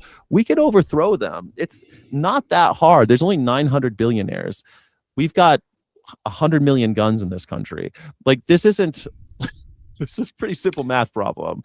And well, kind of. I mean, again, like and I'm not. And there's lots of ways to take away their money and take away their power, but we need to take away their power. We need to constantly undermine their authority instead of following orders. We need to be higher friction. We need to have anarchistic calisthenics where we're saying no over and over again. Man, it's about a change in your entire attitude. And you're right, maybe it's not as tangible, but it's definitely tangible when you're at the airport and you say, it's my right not to go through that machine. I want you to pat me down and take the 10 minutes it's going to take, because I'm not going to just let you violate my rights out of convenience. I don't know how that helps anything though. Like, going through airport scanners probably fine, isn't it? No, because fuck them. Why are we allowing them to take? Because fuck them. Because I'm not going to go so easy. I'm not going to be so harmless. This is the problem, Chris. What's the line between that and achieving? Like, I don't see what that's achieving at all. Imagine if everybody did that. If everyone said, no, I'm not going through that backscatter. I'm not doing it. No, I'm not going to take the picture. Push back. I mean, like, airport scanner companies would probably suffer, but apart from that, the airlines would suffer. Everyone would suffer, and that suffering would bring about change. See, I love you. You laugh it off because it hurts, but it's supposed to hurt. It's supposed to hurt to push back those in power. It's supposed to hurt to say, no, I'm not going to do what you tell me. I'm not just going to shut up and take it. But you're telling people they should shut up and take it and give their money to this guy who's going to somehow, through some back channels, actually get something done. Well, it doesn't take that. Yeah, it takes saying no. I'm certainly not saying people should shut up. Like, one of the things I'm talking about is sharing more, right? Sharing on the internet so that the algorithm controlled by the same people in power can deliver that content to the people they want. We know that doesn't work. You're like investing in a system that's corrupt. About almost 50% of vegans have said that the thing that first inspired them to go vegan is something that they saw online. Vegans say all sorts of shit. People say vegans say they saw fucking Earthling Ed on there, like, it convinced me immediately and I went vegan the next day. I mean, everyone's got probably does convince a lot of people, no? Everyone's got this story about this moment, right? But really, if they're not going to be confronted by the ethics, then they're not going to stay vegan. They're not actually even thinking about exploitation, slavery, any of these things. I'm asking them to stop being complicit. If I don't see what can be more tangible than that, than saying no. Well, saying again, we no got a to little bit. We've got a sliver of agreement there. I do think that in terms of what you're sharing, I do think sharing. This is what a factory farm looks like. This is what a slaughterhouse looks like. That is, as far as I can tell, the most effective thing to put on your billboard. But again, that's a function of effective altruism, where we've done some sort of experimentation. We've done had people look at this versus an environmental or a health message, and we've observed, okay, a higher percentage of people said they're going to change their diet when they see the animal message. Like, that is obviously something that's good to do. Well, dude, I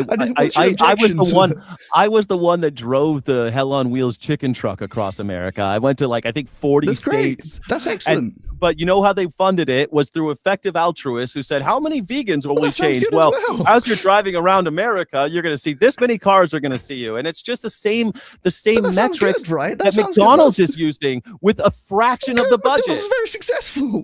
That's not successful. McDonald's is successful because they have the budget and the subsidies to be successful. We do not have that ammunition. You're not going to tear down. People need to give more money for charities. Yeah, well, give more money. We can spend our way out of this. Let's be George W. Bush. Let's shop our way out of 9/11. We can give money to the organizations that are going to do them effectively. You've taken part in some of these things, and it would have been even bigger if we had more. Yeah, so let's get loads of people to fart. That's all I want. Yeah, and then you don't actually have to take any personal accountability or personal responsibility for your actions, and you can just outsource it all. You could pray for Superman to save it. Listen, giving to the charities is taking responsibility. No, it's not. It's a tip at a restaurant because you felt bad that they have to work and you're enjoying yourself. It's just a way to assuage your own soul sucking life. That's something. That's fine. Oh yeah. That's fine, and look, it's a good thing if people feel good about giving money to charity, because then they're going to do it more. I'm not that concerned about how people feel about it, only as a means to whether they're going to then give more. But we have effective things that we can do. The problem of not doing more of them is a lack of budget.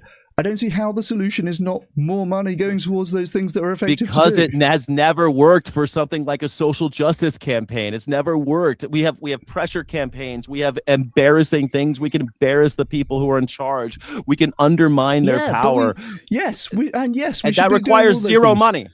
I disagree with that. If you want to have any sort of a pressure campaign, of course, costs money. Not like what you're talking about. Having some posters, it really doesn't. You can draw your own posters. Grassroots is a lot different than what you're talking about. Effective altruism is not about the grassroots.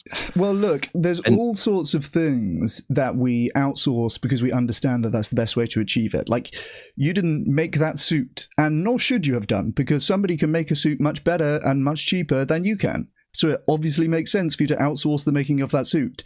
It's going to be the same for activism in a lot of cases. It just is. And it's not active.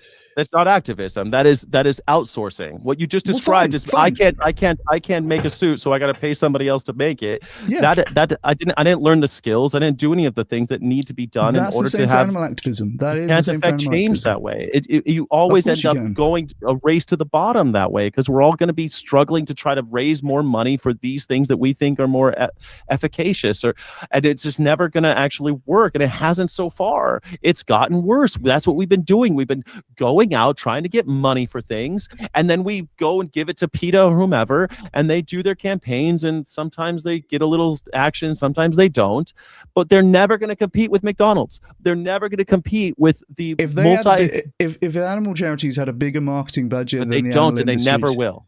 They would if a load of people gave money to animal charities. Yeah, they would. Of course they would. You're dreaming. Like, that sounds so naive. And you laugh me off when I ask people to simply say no at the airport. Like, to simply say no when a policeman asks them a question. I'm not answering questions. To be higher friction, to practice saying no to the bosses. How does that like further any of the things that you want to bring about in the world? Because it undermines their authority. They have created this system, and you need to start gumming up the works. Basically, a good thing that we have police, isn't it? Slowing them down. A good person is good regardless of the presence of a policeman. But a lot of people aren't good, so it's a good thing that we got police. What's the point of the police again? To enforce the law? What's the point of them? Which laws? Like the What laws do they protect? The laws that the billionaire lobbyists want to pass. Oh no, shit! There you go. So it's a good thing that they exist, I guess. So that Look, property damage happens. The number one crime in America if there was is no wage police, you theft, and I would be and fucked. 0 people go to jail for it. Crime in America, wage theft is hundreds of times worse in America than petty theft. Just regular old crime, sticking up people. And yet if you stick up someone, you go to jail for a very long time. But if you rob someone of $50,000 by stealing their wages, no problem at all. That's not even a misdemeanor. What do you mean by wage theft? Is this a whole excess value kind of socialist analysis of labor? No, just basic wage theft. Like you worked this hour and we didn't pay you for it, or you worked overtime and we didn't pay you time and a half, or we docked your pay because of XYZ. Actual crimes that are on the books and no one pays for it. It happens. Yeah, well, that sounds bad. I mean, if companies are just stealing from employees, then obviously there should be consequences for that. There should be, right? But we have mandatory third-party arbitration in most of these situations, so that nothing ever actually happens. But if you are stealing if you're stealing a few bucks in order to buy prescription drugs for your asthmatic kid, well, you can go to jail for 20 years for that. Like, the police are not there for your friends. They're not there to protect the people. They're there to protect corporations and people who own the capital. I think it's easy to be anti-police until your house gets broken in the middle of the night.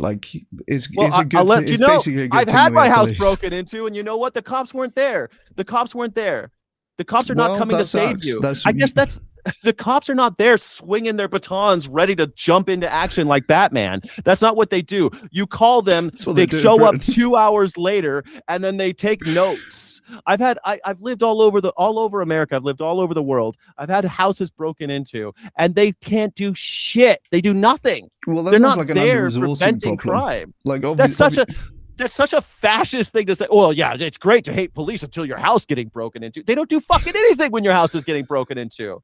That's just a lie that they tell you, and that belies your entire worldview. That we could just trust the police and the system and the government and the billionaires. They've always looked out for us.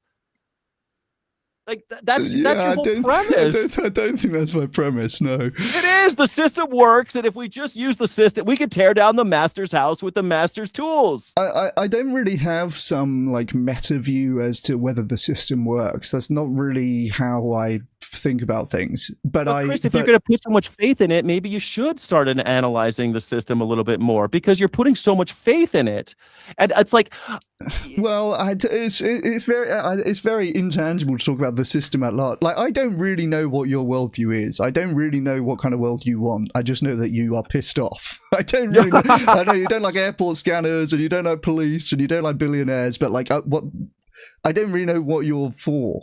What do you mean? I'm a liberationist. I believe in freedom. I'm for freedom. I want more freedom and more power to the people and less power in the hands of the bosses and billionaires. How is that not you could call it anti-authoritarian anarchism if you want, but really I'm just talking about more power to the people, more democracy, less authoritarianism, totalitarianism, less surveillance, less despotism, less tyranny. I mean, isn't that what I'm saying when I'm talking about chickens? I'm not asking to give them bigger cages. I want no cages. Well, I want them to not be incarcerated. Right? Because people, your freedom of your fist is limited by the proximity of my face. What most people want is loads of cheap animal products. So, but they claim to want freedom, and you can't say the same thing. It doesn't stop at the species divide. You can't say I love freedom. Who cares what they're saying if they're paying? What matters is what you're paying for.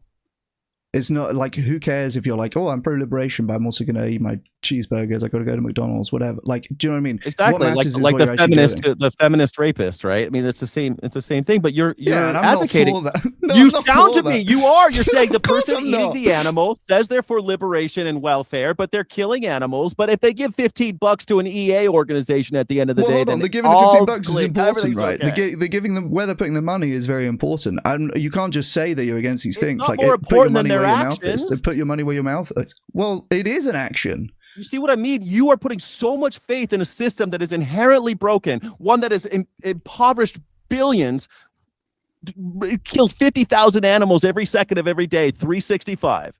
That's And because yet- that's a reflection of where people are putting their money. That's Is it?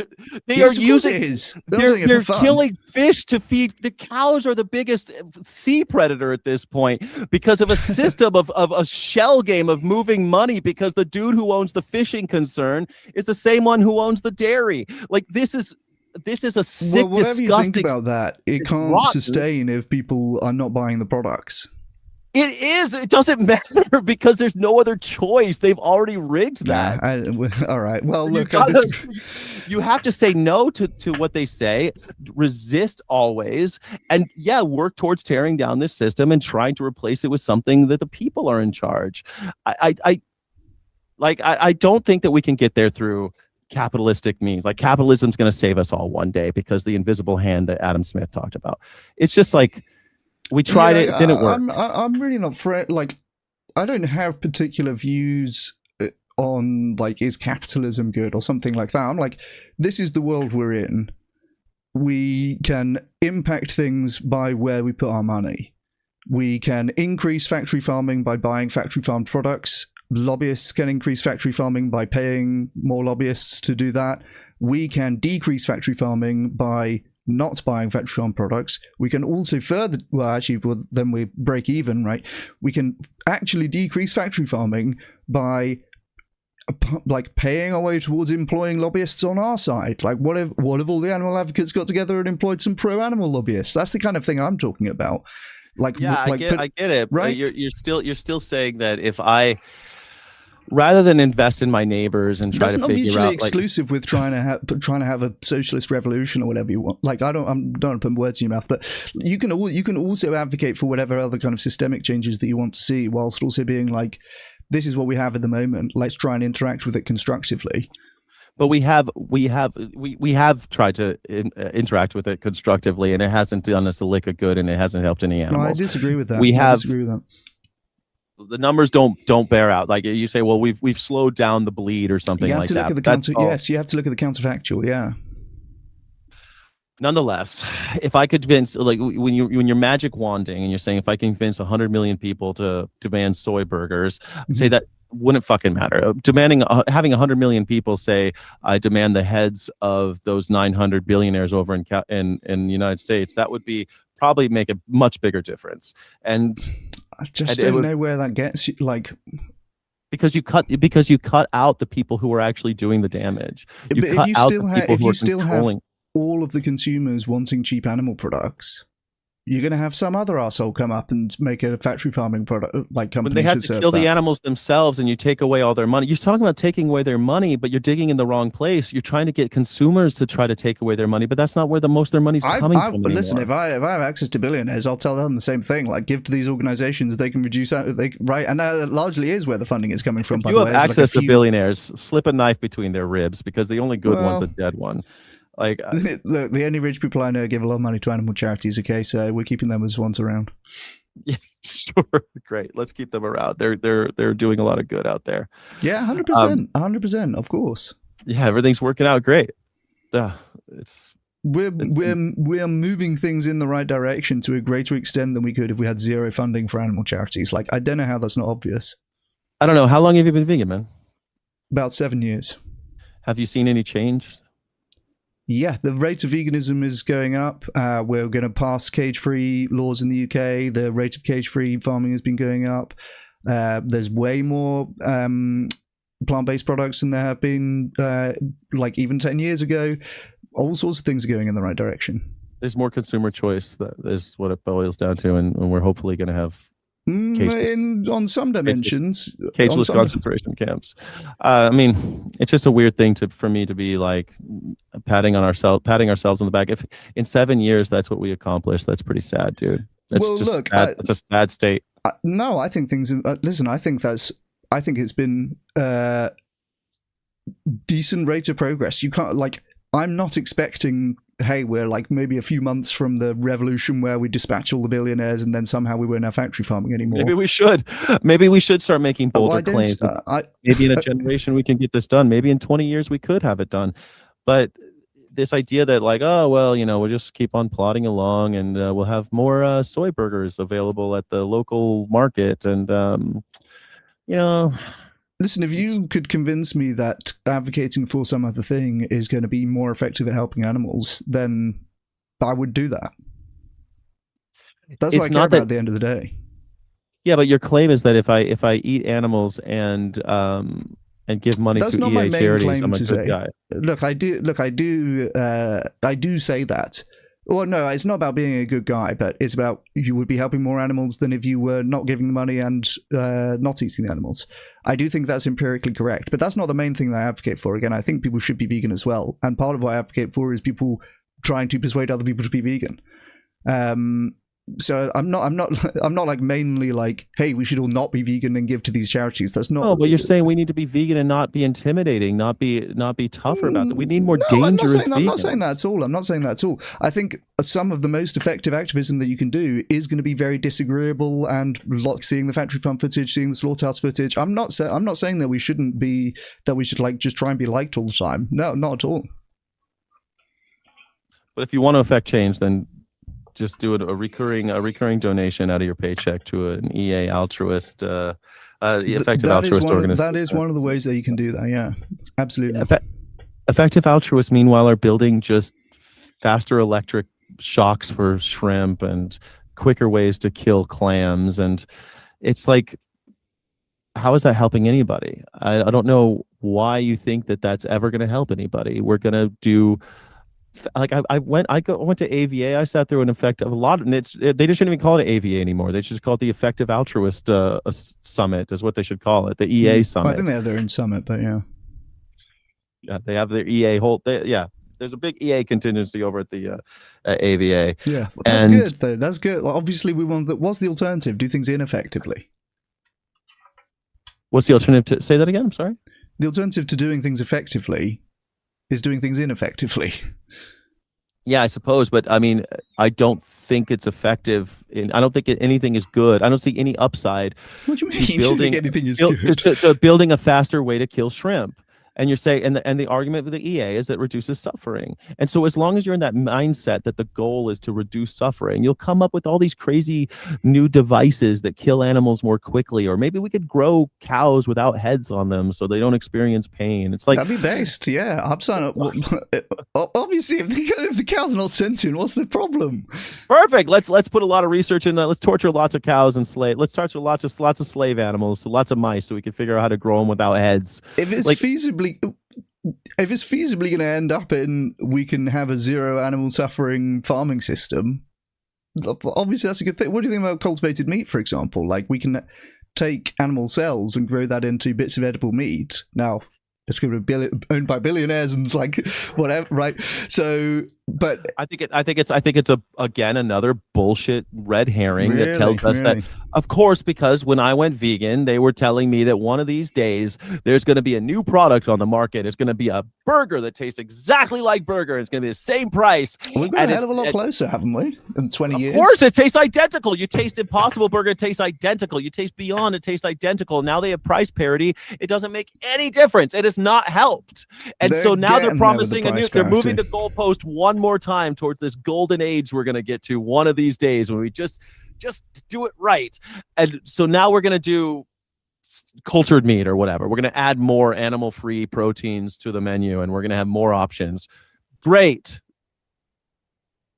As long as those are constantly cast in the light as unhealthy, effeminate, or any of the things they like to say about those products. Look, obviously that's bad, and that's why you need more research and funding going into the movement against that, right? Like, how can we frame these products effectively so that people want to eat them? Like, we've done that, we've gotten there, and yet we haven't done it enough. That's what I mean. It's just more goalpost movement. You're just constantly kicking the can down the road. And meanwhile, we need a real revolution. It's also not just going to be about animals. We need a real, actual effective movement where people are actually doing things and not just writing checks and hoping that they can vote their way out of this. Look, if you want to go in. I don't know how we would say go into town. What do you say? Go downtown, something like that. Yeah. Okay, let's say you want to go downtown tonight, and you can call a taxi and take you there and pay a taxi driver.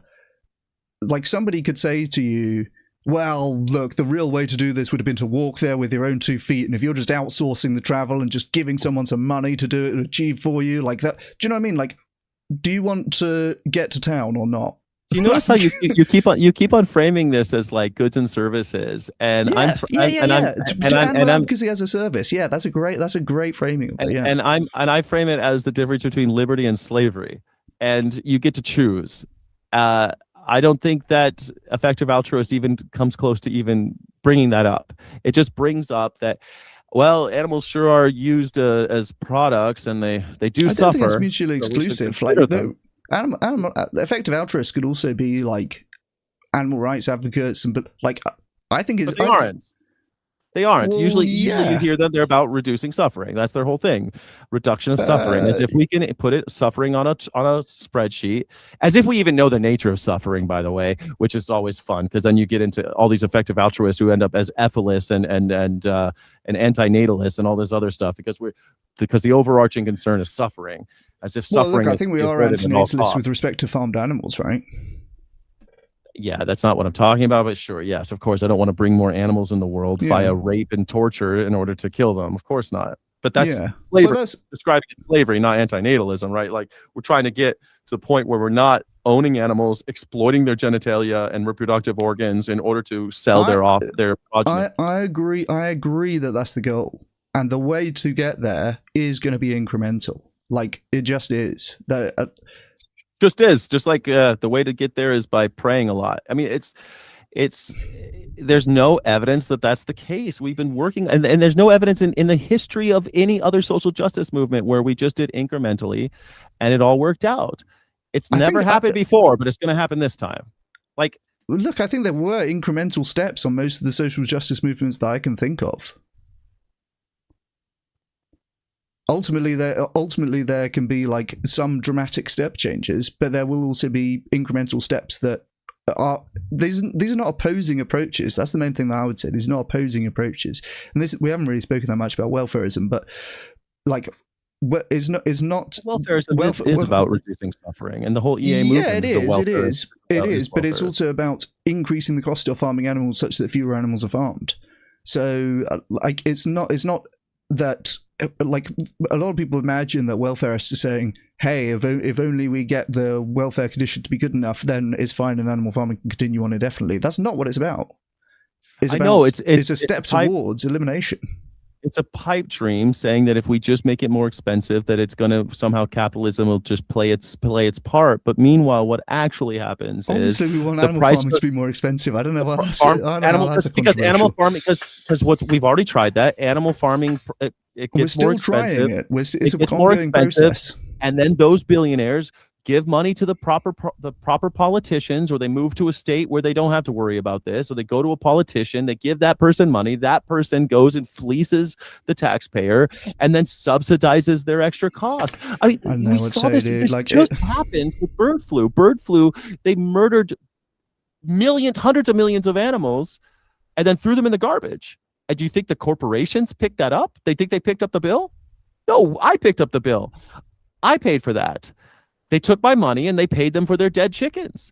And then just to add insult to injury, they tripled the price of eggs so that they made record profits that year. It sounds like they did pay for it then. They didn't pay for it. They made way more money.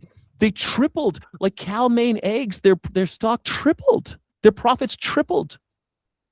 And they had no repercussions whatsoever for putting genetically similar animals in tightly confined spaces and getting bird flu and then murdering them by like disgusting means. We're talking ventilation shutdown, and we're talking about wringing of necks and CO2 chambers. And they did all of that, and the taxpayer picked up the tab, and they made record profits. But you're thinking that if we just make it more expensive, it's going to somehow work itself out. But there's no evidence of that happening. Yeah, that is obviously one of the mechanisms that this moves in the right direction. I don't know what to tell you. Like if there's nothing that we can do until there's enough people willing to not walk through airport security scanners and like tell their boss to fuck off, then we need more of that. We're going to be waiting for a while. I don't know. I think that the sentiment right now is follow the Roman Empire style shit going on right now. Right now, we have evidence that of things that we already knew. We already knew billionaires were buying and selling working class children and immigrant children, and now we have evidence of that. And there's our governments, both of our governments, are working very hard to obfuscate what happened, and we have evidence of it. We always knew since the feudal lords that they were buying and selling working class children. And now that we're seeing these things, I think we're going to have a lot more people are telling their bosses to fuck off. A lot more people are trying to return to earth style shit going on. So it seems like we're kind of ripe for something kind of massive to happen. And I'm really hoping it does. Meanwhile, there's a large group of people, mostly capitalists, saying, don't worry, the billionaires are your friends. If you just suck their dicks enough, they might help animals. And if you just give your money to the right people, they might help animals too. Like, or working class children or immigrants or whatever you care about. Just give the right people the right money and everything's going to work out. Well, we've been doing that. It hasn't worked out. They're buying and selling our children. They're eating cat. I mean, I saw the Melania movie. They literally have chicken eggs filled. They hollow out the chicken egg and they fill it with caviar, and they're eating it. I mean, it's like this opulence, this level of opulence. You're the person who saw the Melania movie. Oh yeah, well, I mean, I do a show on my. Everyone should go follow Skyjack Morgan if you like anarchists ranting about the news. But, I do a news reaction show, so I had to go see the Melania movie for sure. You're not going to go see the greatest piece of propaganda of our modern era? Greatest piece of propaganda since Leni Riefenstahl. Brett Ratner's the American Leni Riefenstahl. Anyway, I just don't... I think it's... I don't want to be insulting, but it's like I think it's a little cute to have so much faith in the system that you think that we're just going to write the right people the right checks, and that's somehow going to, in the long run, mitigate suffering somewhere down the line.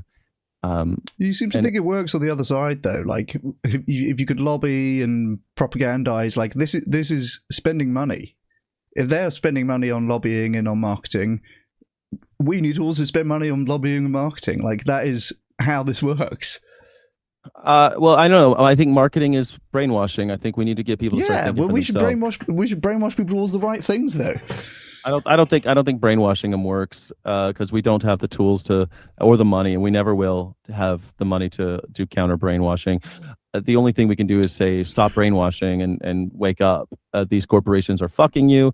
The same people, those people who are selling you chicken burgers, are the same people raping your teenager. They're the same people buying and selling children. These are the people who are in charge. I just don't have a coherent, like, I just don't know what you want people to actually do, though. Like, resist. Say no. But what does that mean? Yeah, but what does that mean practically? I mean, I think I've already outlined it. Kind of, but you said organize and have a book club and be high friction. Yeah, like, book club for sure. Be high friction is absolutely right. But what does that get us? Book club, I think, is just a really low entry point for community. But I'm not saying everyone should go out and join book clubs in order to change the world, even though maybe it will. Maybe reading is always good. I mean. But trying to convince people to read is a little bit of a joke as well.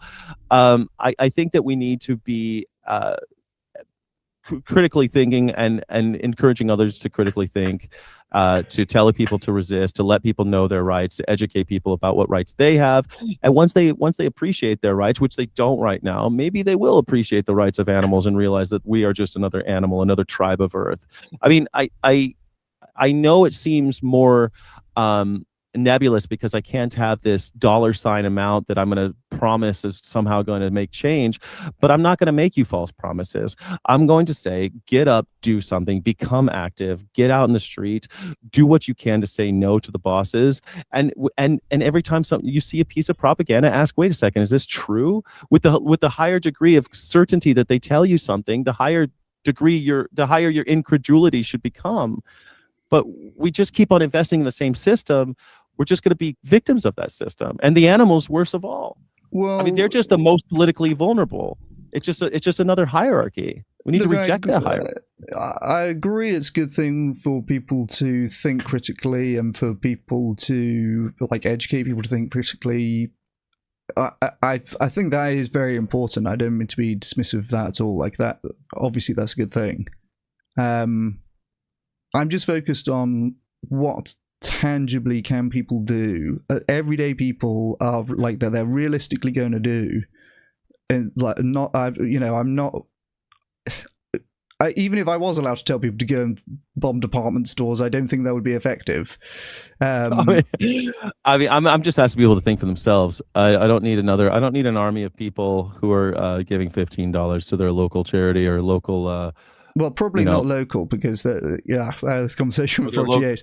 Whatever, to join the billionaires, and of course somehow we're going to convince billionaires to give us a little piece of the scraps from their table that we're going to somehow help animals, while they don't believe in any of it. They don't believe that animals are worth anything. They don't think you're worth anything. If they're giving to animal charities, presumably they do believe in it. They don't have to do that. There are billionaires that give a lot of money to animal charities, and God bless them. Yes, I will suck off those billionaires. Yes, they don't have to do that. Yes. They can just roll around in their money all day for the rest of their lives if they want to.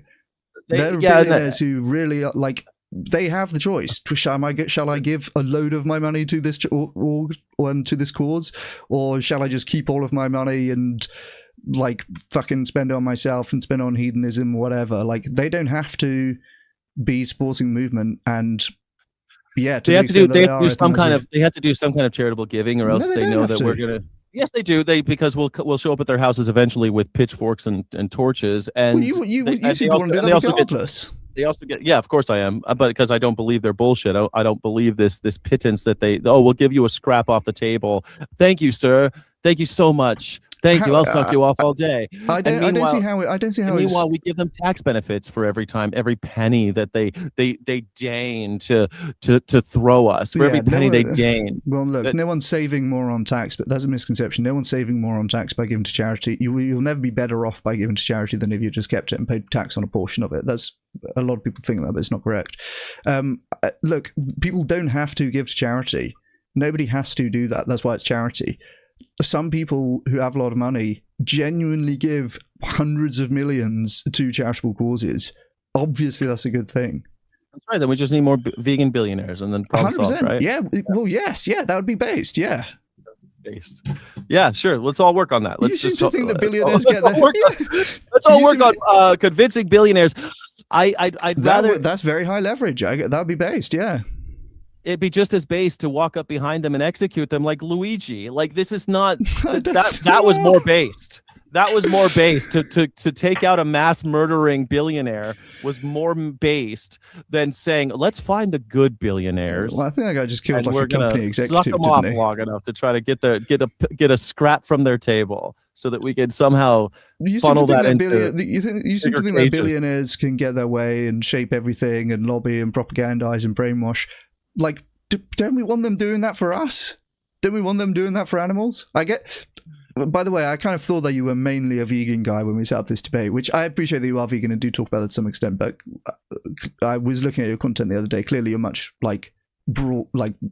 politically broader and have broader interests in that. So I'm kind of interacting with you as if you're a vegan who disagrees with, which you are, but you know.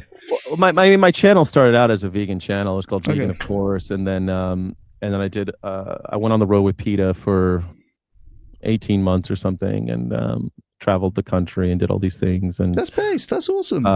Yeah. Drove the chicken vet. That sounds great. That sounds excellent.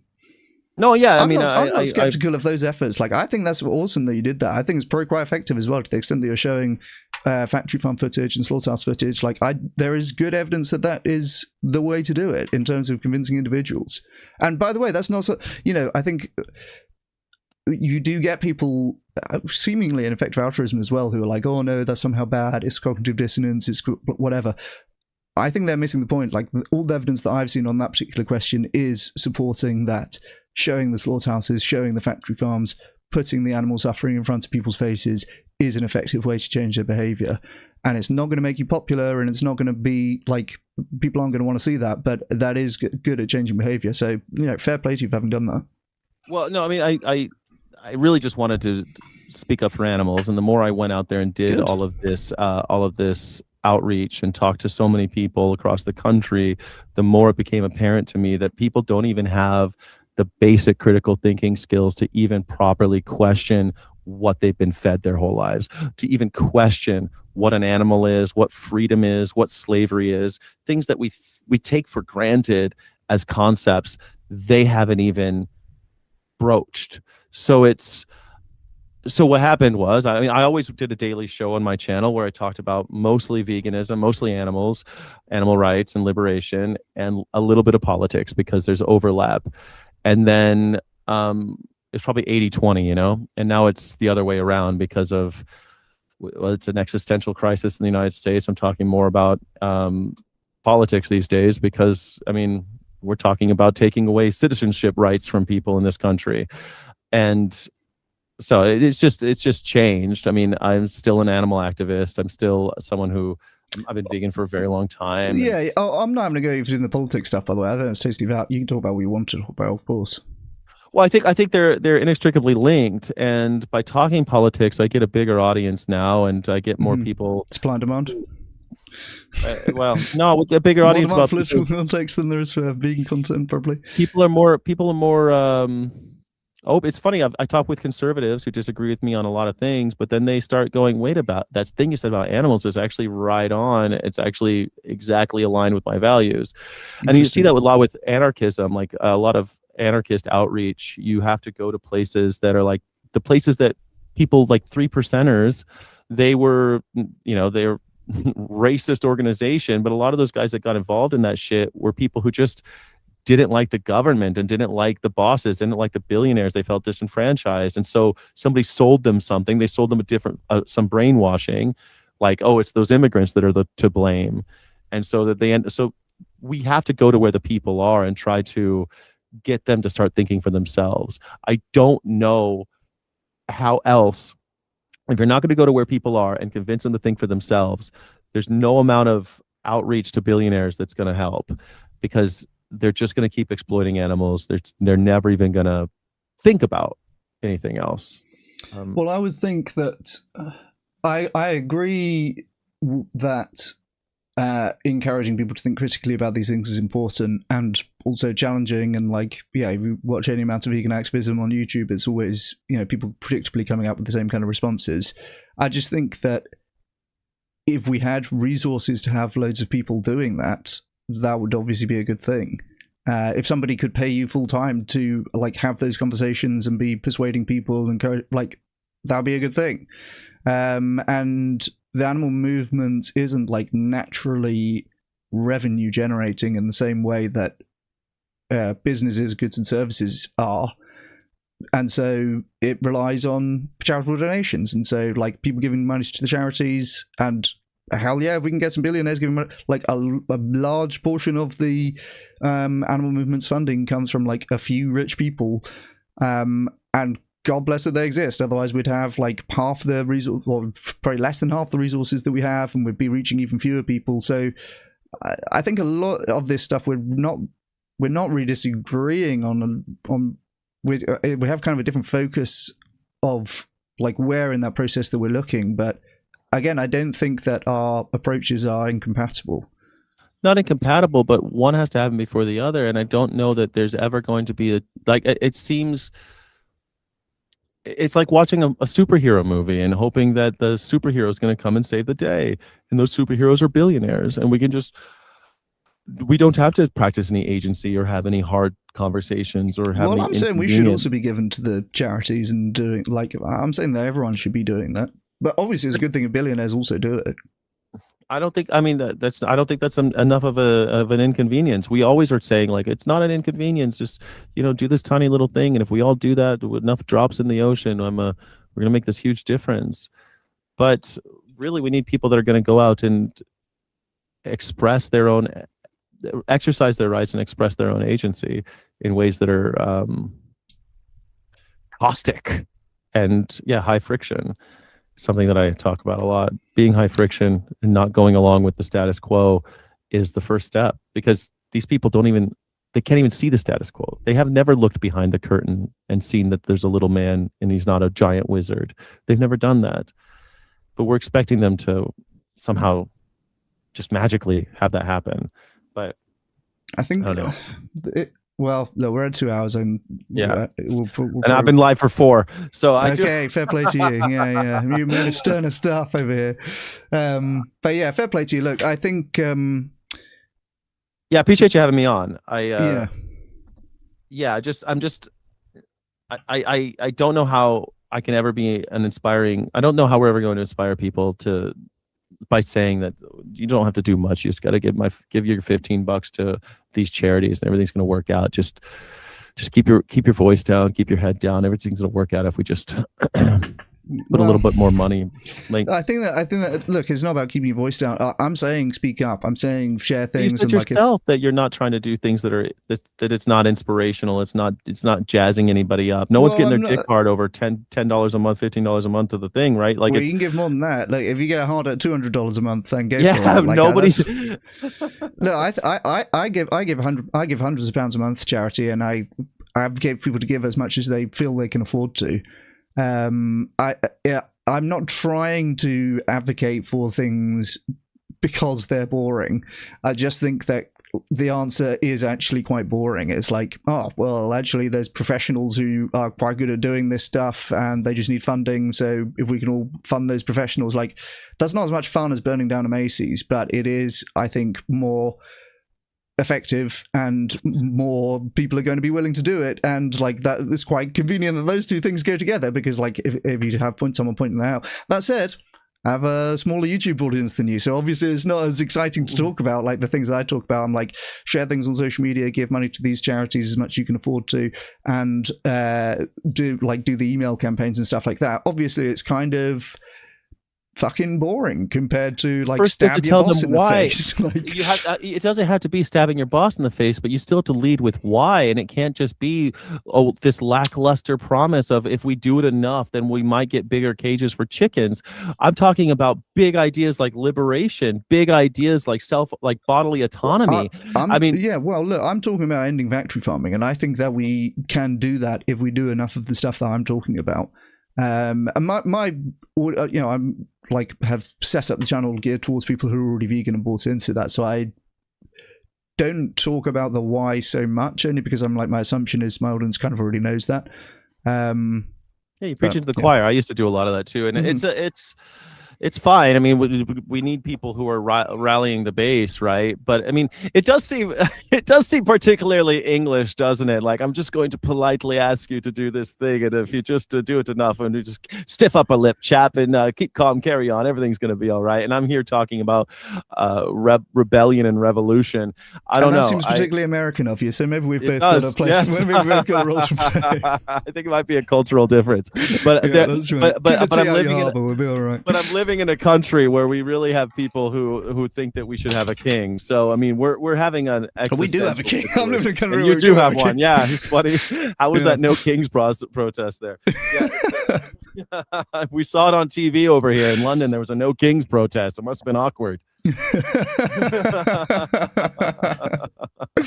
All right, well, look, that might be a good place for us to leave it. Hey, yes. I really enjoyed having you on, Sky, and I'll be very happy to talk again if you're up for it. Of course, always. I'm always good for the Hegelian dialectic. It's been a pleasure. Everyone should subscribe. They warned me it'd be good content. Yeah, they warned me.